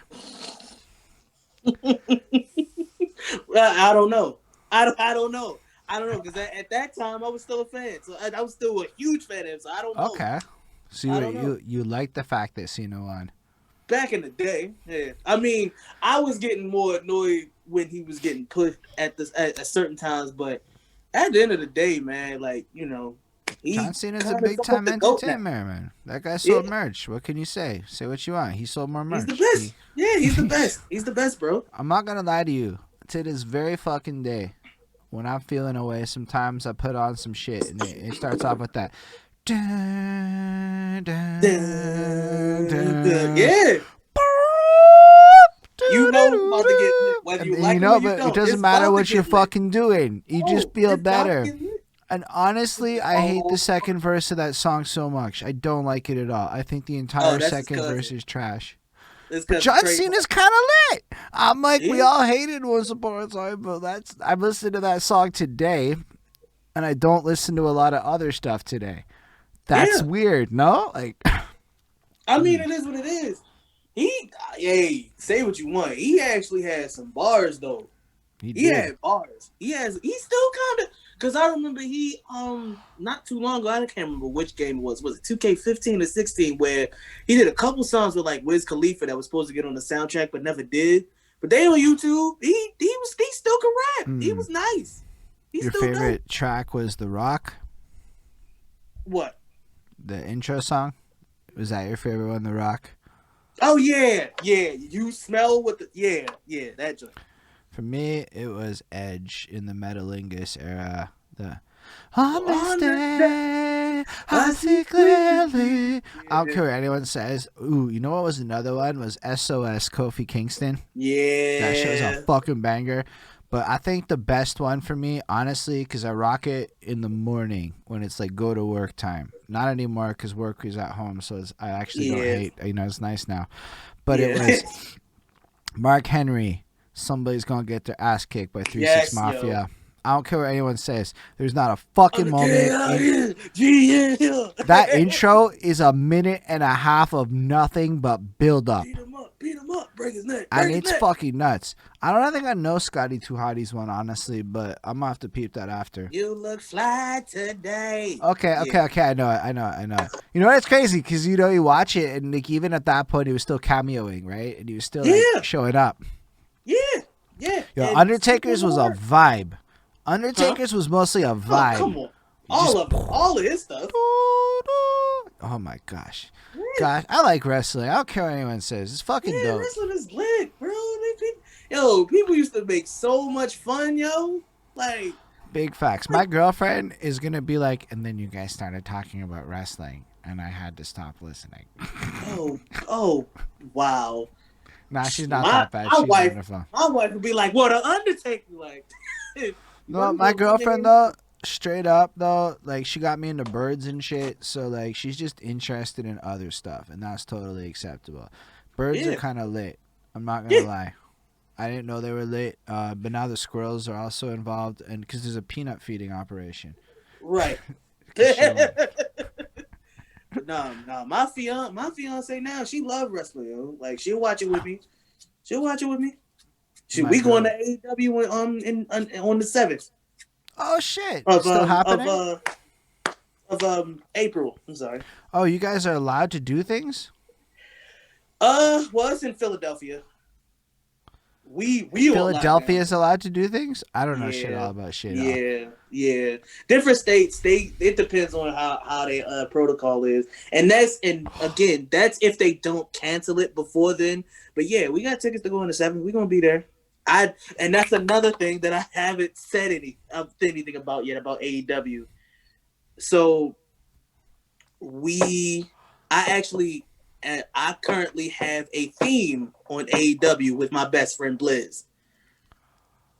I did a song for kind of a young up and coming named Lee Johnson, and it's called One Shot.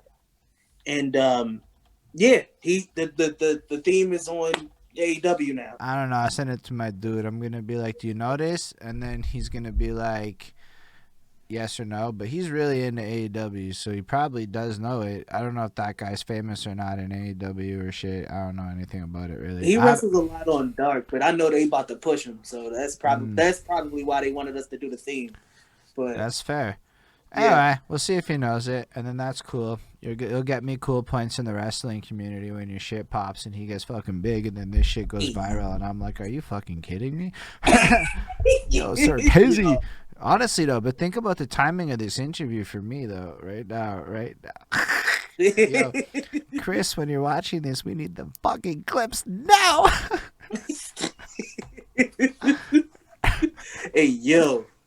Listen, man. Yo, we everywhere, bro. Oh, that's fucking cool. It played on Dynamite already, dog. What? That's what he said in the comments. Oh, it played on AEW Dynamite, bro. Ain't this he didn't tell me that. Now I gotta go hit up Mikey Ruckus. So let me understand this. Tonight you found out that you hit 50K monthly followers. Yeah. And tonight we found out that you got played. And I know what Dynamite is. So you got played on AEW Dynamite. On TNT. This must be pretty big for you. Yo, this is the best Monday I've ever This is the best Monday I've ever had. Like, this is crazy. This is nuts. I've seen 2 matches where the song's been played in the beginning, according to Snowman 420. Hold up. Yo, Tizzy. Yeah. That's this some is big nuts. shit. This is You're gonna show up on a year. fucking wrestling soundtrack, you know? Because that's what I have. I get them on Spotify and I find a wrestling soundtrack. You're gonna end up on one, motherfucker. Look at that. Yo, shout out to Mikey Ruckus again, yo. Like he. The crazy thing is, he heard Mick Foley and wanted me to do the theme. So and Mikey Ruckus is the guy who does like all of AEW's music production. So. And he just put out an album called "Bring the Ruckus." If you in the rock, like I mean, rock. I was about to say who is, like, you know what I'm saying, who isn't? But I mean, I grew up on nu metal, my man. That's what it is. Yeah, he ain't nothing but I joke about it. I was like, yo, you are MC with a guitar. Like he got bars too. I like that a lot. Like Merker Miyagi's like an MC with a guitar when you hear his music, and I like that a lot. And then he made that new album where he also did different shit. But shout out to Merker, man. When I heard Merker, I'm like, yeah, he's dope. This guy's in my soul. He's making music for like me. Bro. And I'm like, unique. Like, but like I'm like, it is what it is. It's not. It's a very niche market, Merker. But I got your back. I fuck with it. See, Merker. This is your market. It's this podcast. These 2 people, that's your market. You look at that. You get like the insight. You can watch this and get like a 3-hour fucking exploration of the mind of your target demo. Hey, it helps everybody. Look at that. I love this shit, dude. This is the best thing I've ever done with my life. Yo. On the real. Yo, shout out. Thank you, man. I appreciate the follow. I do follow the Twitter. I actually post shit on Twitter. I'm on Periscope right now, I think, on that Twitter. I don't know if it says I'm live there. This is fucking like Periscope. Yeah, it's a real thing. But you know what, man? With Restream, fucking plug shit. Yo, shout out like everyone though, cause yo, the fact that motherfuckers is grinding it out, cause again, it's like yo, I know as much as like it's your fans and shit, but the fact that y'all are here grinding it out, making it like fucking dope, man. I don't know, like every time it happens, I feel like it's not exactly the first time, but it's very close to the first time. The first time I sucked at it, so it's better than the first time. It's like sex. The first time you're kind of like, okay, well, it's a little fast, it's a little not. That's a fact. Then Mans comes Then- through and knows how to play the game a little bit. Mhm. So Yep. it's actually better than the first time that it ever happened. But yo, every time I'm just like, y'all are wonderful people. I don't know. That's fucking cool. So let me ask you some next questions though. Virtual reality. Okay. You fucking with that? I don't have a VR set at all, but do I mess with it? Yeah. I actually played. I've played a couple games. My man's has one. I just The- did the this homie- podcast shit. So Huh? I responding to the comment. He's like, I feel like you've had a radio show before. And I'm like, on the real, I kind of did a year in college. I guess that doesn't count for shit. Maybe it counts. I don't fucking know. It if it counts. I guess that counts. And then I just been doing the podcasting thing for a while. All of my content has been long form. So Yeah. I don't do short shit. I'm not good at it. And then so this just works, and this is what it's like to like fucking talk to me. Honestly, if anything, I'm maybe a little more aggressive off camera. So I'm kind of like a little more polite on camera with everyone watching me. That's the truth of it. But this is kind of what it is. This is me. This is what I do for fun. If you hang out with me, it's this. This is what I do. So Hey, it's I'm just with like you gotta film. You seem like a cool person to hang out with for like a day or two, yo. If you're like you, yeah. Yo, stop, yo.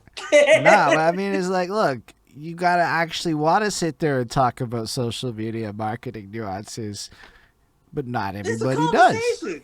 But not everybody wants to talk about that. Yo, but you hit me up with that small talk, and I'm like, yo, I don't know what to say. I don't know how to small talk at all. I'm not very polite. I'm really Good not with polite both. at all. I'm good with both. I'm more polite on camera is more how I feel. I feel you. Some people are like that. Yo, I was gonna hit you up after Golden Face Killer. Man said you sounded cool, so now you're done. Yeah, you got an interview. That's all it is. It's that easy. So I do Mondays and Wednesdays at 7 p.m. Eastern fucking Standard Time, and then I'm booked up until March fucking something, early March, and then holla at a date and I lock you in, and it's as simple as that. Cause that's how I do the interviews now. Okay. That's just it. So, because Mads wanted an interview. Well, pick a Monday or what. Holler at me after. I just gave the speech here because I was having fun with it. I'm like, I'm not actually going to go pull up the calendar and book the interview. Basically. But yeah, no, I think I'm not as bad at people as I used to be. That's the best way I As can you put used to it. be. I used to be really bad at it. And then I got a lot of rebukes in life, and then I responded to the negative stimuli and tried to avoid it based on some like Pavlovian kind of conditioning myself. Oh Lord. And I was able to hone my behavior towards things that elicited more positive responses from people, and that made me a good interviewer, it turns out. I agree. I mean, I have not had one single solitary complaint at all. Like this is a fire experience for me, and I hope this is fire for everybody else in the chat, everybody that's viewing everything. So you're doing well, bro. I tuned into the Poison Pen joint. Like, yeah, That you've one been was doing fun. wonderful, bro. I feel like Poison Pen, my favorite part of that is I feel like I really got to convey to him that like maybe he's more important than he thinks he is. I think so too. I think so too. I was telling him because the homie Flacco was asking, what's your favorite Poison Pen moment? I was like, I haven't had many interactions with him like online or anything, but I know the best song I ever heard him on, because he does fire music. Like him, Sean Price, and Swave Sever, like they did a song together, and that shit was crazy. So that was one of that. Like when I heard that, my jaw dropped. That was one of my favorite moments. everything I heard from Poison Pen musically was ridiculous. Like, I'm not Yeah, really that into battle rap yet. It's more like I've been kind of like thrown into this universe and I'm slowly ingratiating myself into the knowledge sectors. But I right. know a lot about music per se, Yeah. and Poison Pen is really fucking talented. Yes, he Like, is. and all of his songs are different, and all of his bars are fucking proper. And like, Mm-hmm. honestly, I was really impressed. Like, to a point where like now I'm a big Poison Pen music fan. I don't really Yeah. know him like a battle rap promoter guy. So like for me, it's like big facts on like the music part being like people should fucking listen to it. That's how I'm Yeah. feeling with him. But I also feel the same way about Sir Tizzy. Like, to me, it's like, who's the fucking difference? Sir Tizzy, Poison Pen. I mean, look, I'm not being disrespectful to Poison Pen. Obviously, everything about that guy's fucking legendary and shit. But from Right. my perspective, talking to y'all, it's not that different. Just Oh guys. well. I Yo, mean, if I'm dead, if it's that good, thank you. I'm having fun. I mean, look, Poison Pen is like it was a different experience, right? Because you're Yeah, talking to a legend. and he got experiences. Yeah. And I know at a couple parts he was like, "What are you saying? Are you trying to trap me?" And I'm like, "No, sir, I'm not trying to trap you. Please let me elaborate on how I'm not trying to trap That you, sounds sir." like it. I think like it went well. It was fucking fun. But because the comments are coming through. Tizzy, have you thought about having a virtual concert to perform your newest material? And if you don't give the right answer, I'm gonna argue with you. Oh Jesus Christ. Yeah, but That's the I right need answer. space. But you know what though? All I'm gonna say is stay tuned. That's all I'm gonna say. That's all I'm gonna say is stay tuned. Stay tuned. That's all I'm gonna say. That's all I'm gonna say. There you Stay go. tuned. You said Stay the right tuned. answer, though. The answer was yes. If you had said no, it would have been like a bigger conversation. But the answer is, yeah, do it. It's fucking Stay silly tuned. not to get into that world. Stay tuned. Well, I'm gonna figure something out. Trust me. I got an idea. I have an idea. Love it. Once, because I'm getting a space built to do all of this. So just hold on. Just stay with me now. watch me and my sibling work. Watch us work now. We gonna figure something out. Trust me. I got a couple ideas. I got something. Next question, just because it came in, is have you heard Alfred's song by Eminem? Alfred's song, but oh yeah. I have, yeah. It's cool. I like it. I don't know which one Alfred is. I think it was on the last joint. Oh, Alfred's theme. Here's what happened. I had a bad experience with that album. So True. Yeah. I mean, it's no, I'll just explain it. It was my bad because I'm a reviewer, right? And I was feeling like because Eminem's fucking weird, okay? Like it's fucking hard to talk about Eminem on the internet, right? It's just a complicated subject. It's not a simple thing. I don't really fuck with him like I used to. Because I've dug so far into the underground, I just found more interesting things to me as a consumer. But when you try to explain why like Cunning Linguist is dope and you want to listen to that maybe a little bit more, it's hard to convey that to people. Yeah. They're like, and I understand. Eminem. I understand. So here's the thing. It's not gonna be. The bars about Eminem are ridiculously great.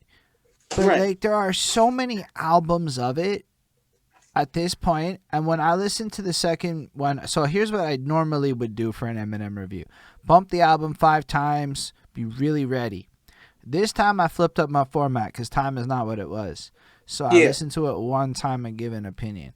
And my original reaction, which was recorded on camera and put out to the internet without much forethought and is currently my most disliked video on my channel, was like, who the fuck wants to listen to this? Was my first thought, because he just whined the whole album to me.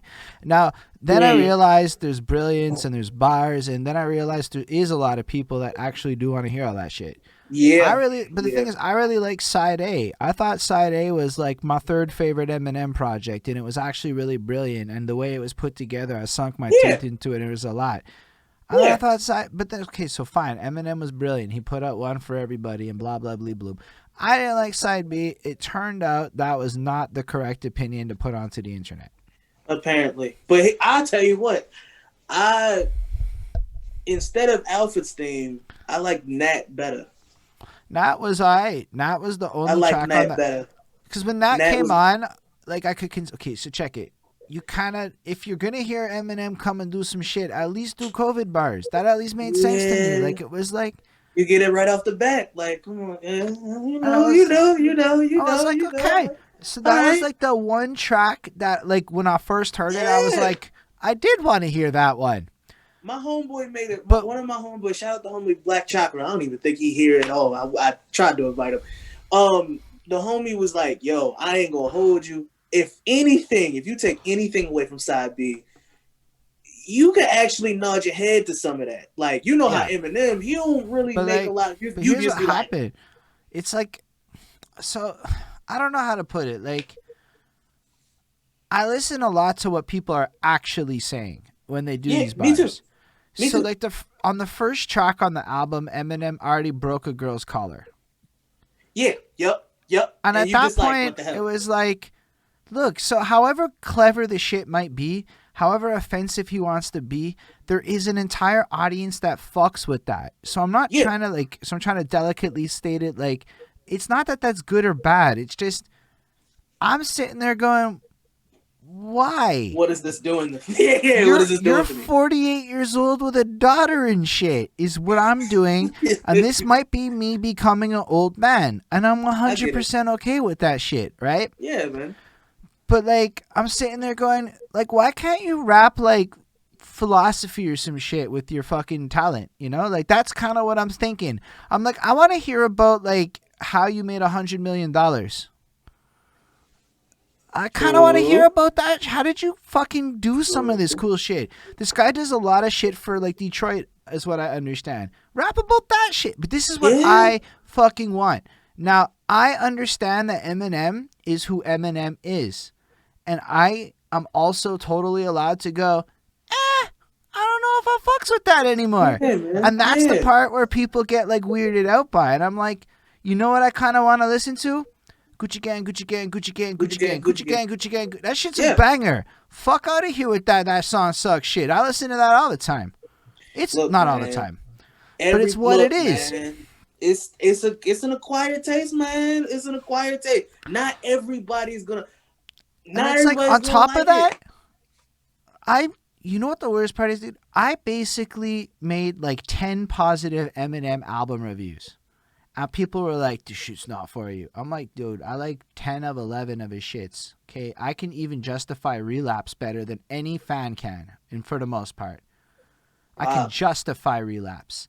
Yo, Get the fuck out of here like I don't know Eminem. It's just at the same time, there was nothing on that new album except for beats that I thought were cool. And when it comes Yeah. to those beats, yeah. M's not the guy I want to listen You want to to. hear on that?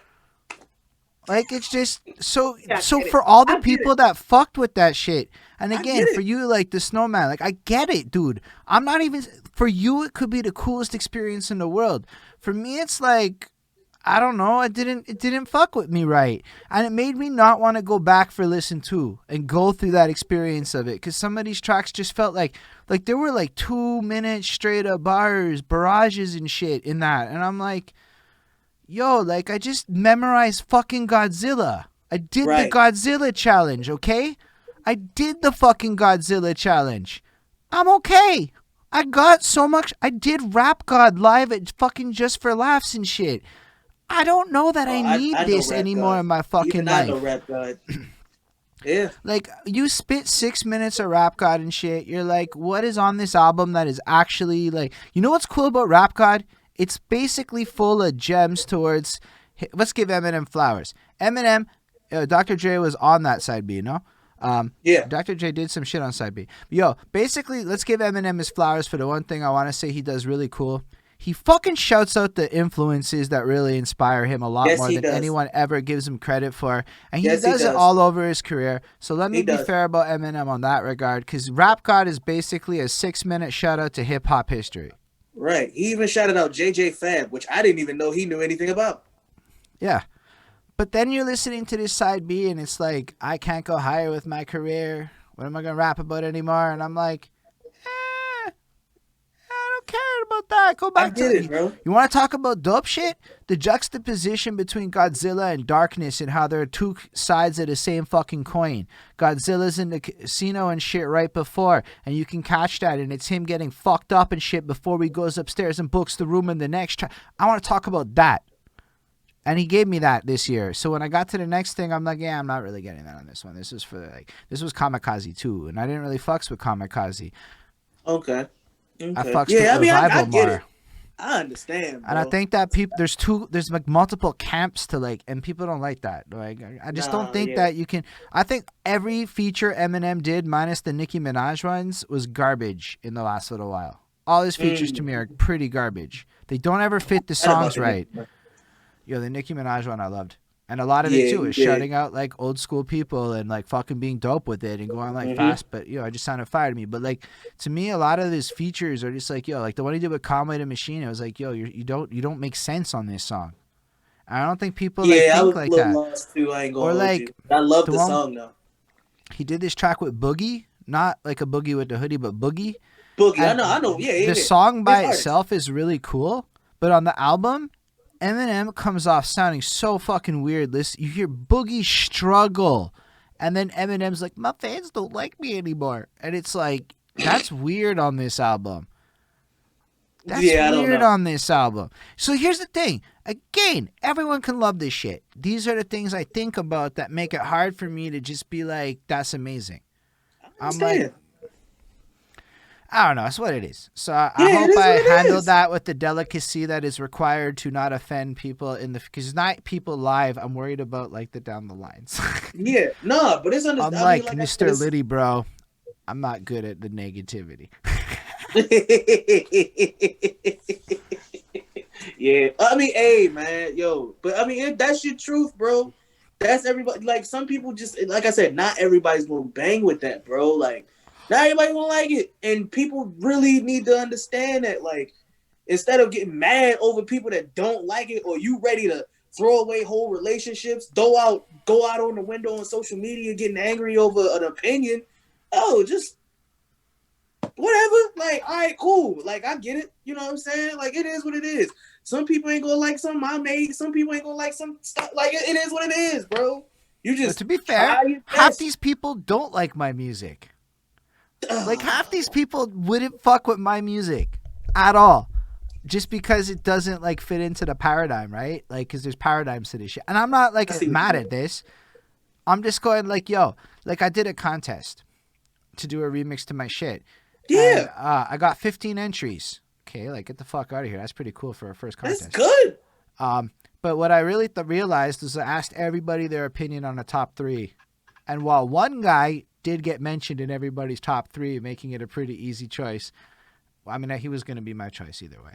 But like, basically, I realized that like everyone had such different criteria. So like I was talking to the homeboy Basics in Montreal about judging. He's like, do it like end of the week because I'm doing another contest. I'm trying to figure out how to judge it. And he's like, make categories. And I'm like, I guarantee you that shit's arbitrary and that nobody fills those categories the same and that it boils down to everybody just kind of picks their favorites anyway. So Joyner is a funny one because he brought up the Snowman 420, said, listen to more music. Like, I ain't gonna lie right now. I'm banging that Joyner Lucas. So here's what happened to me with Joyner. I fucking hated ADHD, and I got tired of dichotomy songs. And that snitching shit with whatever that he did, I didn't like that tune because I'm like, what the fuck did you say with this song? There's no depth to this. This is some superficial blah, blah, blah, blah. Then some girl I was talking to who had just did an Amazon Twitch sub Prime on my account sent me 2 Joyner songs. So I'm like, well, she just subbed, so I may as well fucking listen. And there were 2 like other songs on that last album, and they were both fire. And I was like, wait, this is Joyner. And I'm vibing like, what the fuck? I've never heard anything like this. And I'm like, wait a second, did I miss something? When the fuck did Joyner like get like really fucking cool? Yeah. I don't know. I missed something. I don't know, but it was good. I forgot what song that was. He put out a song. It was just straight. It seemed like he was just straight just putting bars together. But it was. He put a video out. It was like him walking through the street. He had a crowd behind him. All of that. It was cool. I forgot what song it was, but he can tear stuff apart if he want to, yo. It's just you know, people give. I guess I don't know what it is. It's a stigma that people don't bang with him about. Well, it's because And honestly, people were hype. It's his fans. It's not his fault, but it's his fans who hype him up because they say his fans say dumb shit. I say the That's same thing about certain Eminem fans too. I think because here's the thing, Joyner is as an example. I think Tory bodied Joyner in that little beef. That's Tory. what I think. Oh well, yeah. Tory Lanez, I think, bodied Joyner in that little because Tory was doing some shit, and then Joyner sounded funny on those beats he picked, and like it just sounded funny to me. But Tory impressed me because I wasn't expecting that out of him. Something about a top 5, I don't fucking know. That's a hard question. I reviewed like hundreds of albums in a 4-year period, so like I don't fucking know what my top 5 is. But what I can tell you is DMX is still in my top 5. I believe you. DMX is one of my favorite people, and it's not anything more than being 12 to 15 at that time when my inception to music was DMX's 5-year and 5 run. You know how he got 5 number ones in 5 years? Yeah, and let me tell you something. Everybody knows X gonna give it to you. Everybody knows Party and Up. get it on the floor and Literally, party up. What's My Name? Oh my gosh, guy, that song is one of my favorite tunes of all fucking time. And but a lot of his shit has depth and substance and passion, or like the emotional shit, or the way he can pray on an album. And it's like you can go back to that at any age and find something. And a lot of Eminem stuff, I find it really hard to listen to it. So when people, like as an example, Stop Being Greedy is so fucking good, never gets old. But you know what happened? I feel like I grew out of being an Eminem fan. And that didn't happen with so many artists. No, I'm talking like there's so many of it. Okay, there are Eminem songs that I'll bump to this fucking end of my life, like because he's got such a wide catalog of 10 albums. There's so like 25 to Life. Never gonna not like that song. Like The Way You Lie, bangers. So I'm not trying to discredit it, but like I find that the number of songs I want to list, Haley song. Oh my gosh, never gonna get sick of that. So, of course, and then pretty much anything in the first 3 albums is ridiculous. But we're mostly in this conversation, I think, focusing on the newer part of his career. Yeah. Because I still got favorite verses from back then. Like, dude, I know like that shit by heart to this day. Like, I'll never forget it. Demon in here, steaming in here, rip Mystical's voice box out, swallow it, scream in his ear. Like, yo, I slept on Hello for a long time. Hello, and I introduce myself. Shady, how nice. Yo, the first 3 albums are bangers, man. I'm not even gonna. Eminem Show is my shit, yo. Eminem Show is like that. One of the albums is the first album I memorized. Yeah, mine. Oh I say the first one. Slim Shady. It was the first album I knew all the little. I opened Cage's tape, opened it, dubbed over it, like. Oh my gosh, but then it's like, I don't actually find myself going back to any of the new ones really. There's a couple here and there that I still fucks with though. Like, I really like Asshole. a couple here I still like there. Asshole. But Asshole's like at the end of the good era. I fucks with really? MMLP2. I guess you're right. I don't give a fuck what anyone says. MMLP2 is a banging fucking good album. It's not as good because we actually just did the album review for that recent. And I was actually like, okay, there are actually bad songs on this project. But the good songs on that project knock it out the park. Yeah. And it's super versatile. So I bet we would all even disagree on what the good songs of that project are. And there is a lot of depth to it. And I don't know. I bet like what it is. But I feel like the new project, it's like all it is bars. Yeah, I mean, the production. Sorry, with the exception of A-Side. I don't give a fuck. A-Side's my 3rd favorite fucking project. I'm not even lying. It's like show, MMLP1, A-Side. That's my top 3 M's. I feel you. If we going by different eras, I can see that. Nah, I mean, there's still tracks I bump. It's really one of them. It's the fucking Farewell. That's the one. I couldn't remember. Farewell, yep. Farewell's a fucking smash. Darkness will give me chills, but it's 6 minutes, and who the fuck wants to listen to that most days? But it's so well. Anyway, there's a few of them. I don't like the Ed Sheeran one, actually. But a lot of them, or like the one, ram diggity, bomb diggity. Yo, that shit with the Royce coming in on that intro. Mm-hmm. Anyway. Mm-hmm. But then, anyway, so like, I love a lot of shit like that. I don't know. Yeah. No, it is what it is, bro. Like I said, it is what it is. It's just, it like I said, not everybody's going to bang with us. Good project. Huh? Shit, I don't think we did the Bad Meets Evil album. I think we skipped it. That album. Oh, the song is good. The song is one of the best. Yo, when I listen to that song now, I think Royce took it. Which one? Bad Meets Evil, the first track. Oh yeah. I fun fact. I said that Royce took Scary Movies. I Even don't though I remember love that one. Eminem's verse. I'm not gonna lie, I don't remember it, but I remember telling people back in the day, like, "Yo, I think Royce was a better rapper than Emin if they hadn't had their beef." I remember having What this did he say? conversation, MCs but I'm get saying it shot with? like because of Bad Meets Evil, that first track. I'm like, "Yo, like Royce actually sounds kind of better than M on this. What would have happened if they Yo. hadn't fallen out?" And that's what I always wondered. And then you're looking at Royce today, and you're like, "Oh, I guess, yo, Royce is one of my favorites right now. Royce would be one I Yeah. might be willing to put in my top 5." Just to go on to that, because Royce is on a run of real shit that I fucks with heavy. Except for the What happened? I wasn't so thrilled with the anti-vax comments, but I kind of get what he was going Okay. for. I think it was Nah, like I a know, context thing. I think it was like a framing thing that came off weird. Yeah. Mm-hmm. But still, like, nah, bro. That boy is dangerous. Like, he is crazy, bro. He is crazy. Like, but like I said, I thought he, you know what I'm saying? I thought he took M in Scary Movies. I thought he did, even though I loved M's verse. M's verse was wow. But Royce, he said some stuff, bro. What about that one with M and T.I.? Oh, I forgot about that. I feel like listening to it, T.I. really fucking held his own. Yeah. I mean, as he should have, you know. But it's kind of difficult when you got somebody who's like with rapid fire punches and, you know, you got to keep up with that. But I think he held his own. You're right. I think he held his own. I don't know. I like T.I. better on it a little bit. Not to say I don't like M. Eminem's verse is sick, but M's is sillier and T.I.'s is more boss. Yeah. And I really am attracted to the boss shit a lot more these days, I think. Swagger Like Us. Shit. I don't actually remember them. I just like the MIA version better. I was watching that music video the other day, fucking Paper Planes, but I don't remember the remix. Because I remember not liking it as much at the time as the real version. Oh, yeah. I actually rapped over. I did a version of the Swagger Like Us a long time ago. Long time ago. Long time ago. Yo, Yuckmouth is an interesting choice, Merker. Merker gave a top. Yuckmouth I'm assuming a top 5.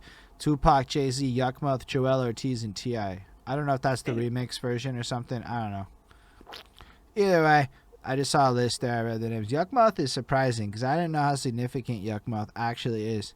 Yo, I always ask Merker, not on your interview, because I don't know. I never really asked that on interviews. Other people ask it in the comments and it comes up, but I've never really gone out of my way to ask any of those questions ever.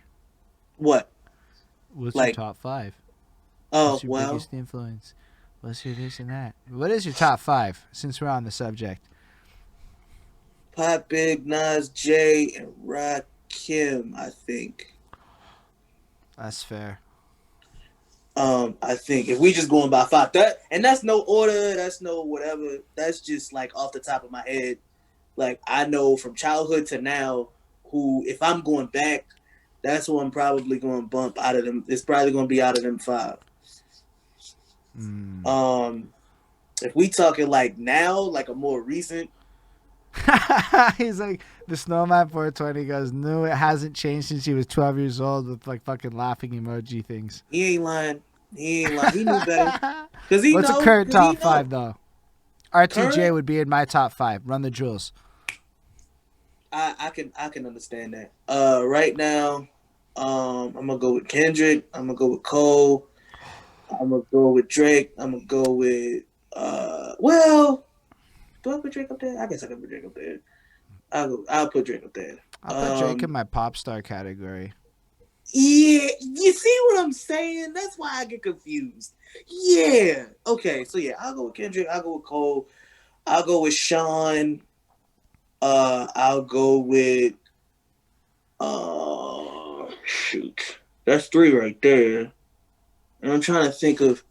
I guess I'll roll with Royce and Ooh, Royce is good. I can't Royce even is help it. down. He got You said crazy. his name again, and I got happy. Yeah. He been getting crazy today, and I might damn, should I put what's his face up there? I might roll with I might right now. I might roll with Benny the Butcher, yo. I really might. I Yo, might roll. Benny's in mine. I'm adding I Benny to might. mine.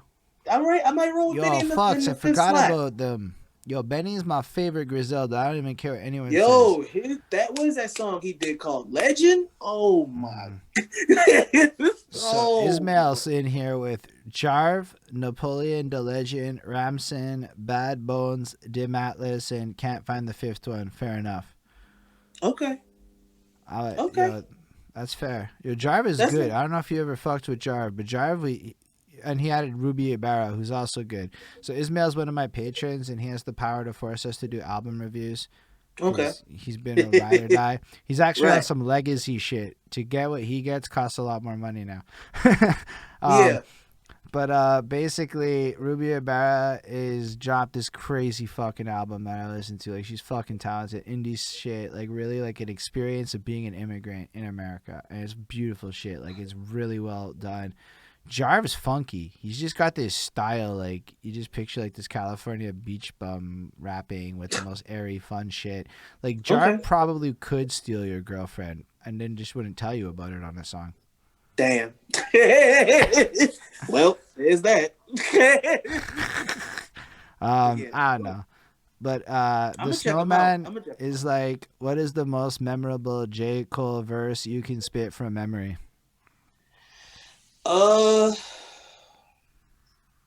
Damn. Yeah, I was trying to figure out I'm trying to remember one myself, and I'm like, what is my? If it was years ago, I probably would have told you Back to the Topic, and that's something that he did on Friday Night Lights, which I think still is one of the best projects he's ever put out. Friday Night Lights was amazing. That was the album that was the mixtape he broke Twitter. Remember that? I don't remember that personally. I got into J. Cole with 2014 Forest Hills Drive because a girl I was involved with introduced me to it through intimate times. And so I've actually fornicated to the outro of that album. It is not a good thing to have on during that time. It is 12 minutes of J. Cole fucking shouting people out and shit. It is not my favorite outro. But the album was hot. You don't wanna be saying us. That was actually some real that fuck. I can't remember them all, but like that song is one of my favorites. There's a few of them on that one that I would have been able to do had I heard any of them this year. Yo. Probably get some new kicks, pedal to the metal. You feeling like the puppet and the devil was Geppetto. Child to the ghetto, hold your hand high. You can pick up on my raps. I ain't told you that lie. Yeah, on MI. Carolina's finest. Pedal to the tape. That is on a major. Everybody want to see it copy and paste. I forgot how the whole joint went, but that I remember the first opening. He was like, back to the topic. Sorry, I forgot it. Cause money, clothes, hoes. Oh yeah, I'm reminded. Like, he used to go in, yo. He used to go in. Nah, I really like it a lot. I like that whole like fuck. I'll never forget when he's like, "You fuck it, the pizza man can wait," and I'm like, "Yo, Jacob's getting busy." That's that whole album though. 2014 Forest Hills Drive to me is like the pinnacle of that guy's career. Yeah, God, yes. For your eyes only, I heard one time. I did the review and I was like, yo, it's real good. And there's a few bangers on that. I'm gonna give it to him. You ever bumped the Yours Truly? I don't know. Is that a song? It was two mixtapes. It's Yours Truly 1 and the Yours Truly 2. Those are So I am like really behind on mixtapes. I come from like the like Montreal life where like you had YouTubes and shit, but like mixtapes is a whole thing that I did not jump on. I was more a studio album person. And I feel like I slept on mixtapes for a very, very, very long time, and I've reviewed a couple now. And I realized that mixtapes are actually kind of fuego. And then I talked to a lot of people and I started understanding the value of them more. So I realized there's actually like a huge bunch of classics I never heard because I didn't really hear any mixtapes for most of my life. Mm-hmm. So that includes from like even Eminem has fucking mixtapes, you know? Like even Yeah, Eminem. And I never really heard most of these tracks, right? Like, so it's just kind of what it is. But, well, a lot of them got leaked anyway. You know what I mean? Like they get put on YouTube, so a lot of those verses you'll hit. Like the joint I mentioned earlier when he was talking. You know what I'm saying? When he ripped this voice box out, that was on a mixtape. Like he didn't even put that out. He did a song. He did a South Park song. I forgot what it was called, and that joint didn't come out. But there was a whole bunch of stuff that just didn't come out. Anyhow, I would love to keep this going, dude, for reals. But it's getting to be about 11 o'clock, and I'm fucking getting to be the hungry kind of guy. So I'm going to start to do the outro. And for all of y'all here, like, what we like to do is raid people. So stick around, and we're going to go hit up this fucking DJ and show some fucking love. So at the very least, you know, show up in the chat, at least so we can get the raid and I get the cool points and Mans wants to shout me out and shit. Yeah, people!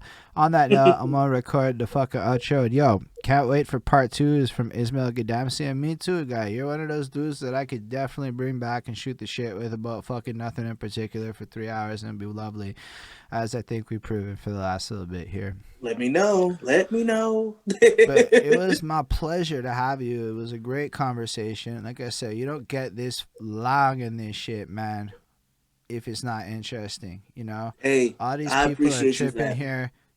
Like the Snowman says, thank you. This was enlightening, more ways than one. And I think there were so many cool elements of it. I even think we taught some OGs in my city a little bit about social media marketing along the way. So we did a good service to the community, you know? Like, and I'm not saying that grandiosely. I'm saying that because I think it's fucking beautiful that we could do that here today. Facts. Congratulations on your success, man. Yo, shout out Haruna Marie for the follow. That makes it 8 follows on this fucking stream, which makes me kind of happy.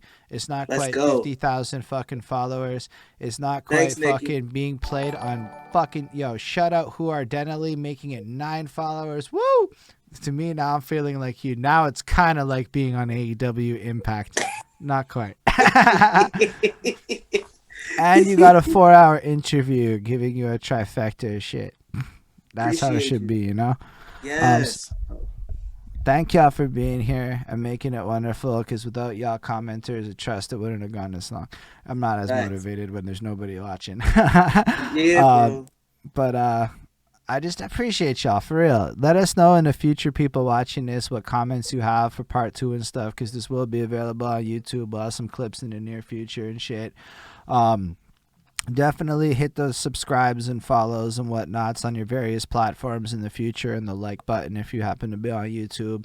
Also, hold up, special thanks to the patrons: Ismail Gadamsi, Chris Prado, Jonathan Barnes, DJ Black Hurricane, Linda Williams, and Scribble. They're dope. They support what we do. If you want to support what we do and you on Twitch, there's a little subscribe-y poo. You could do that if you want. You don't have to. I get it.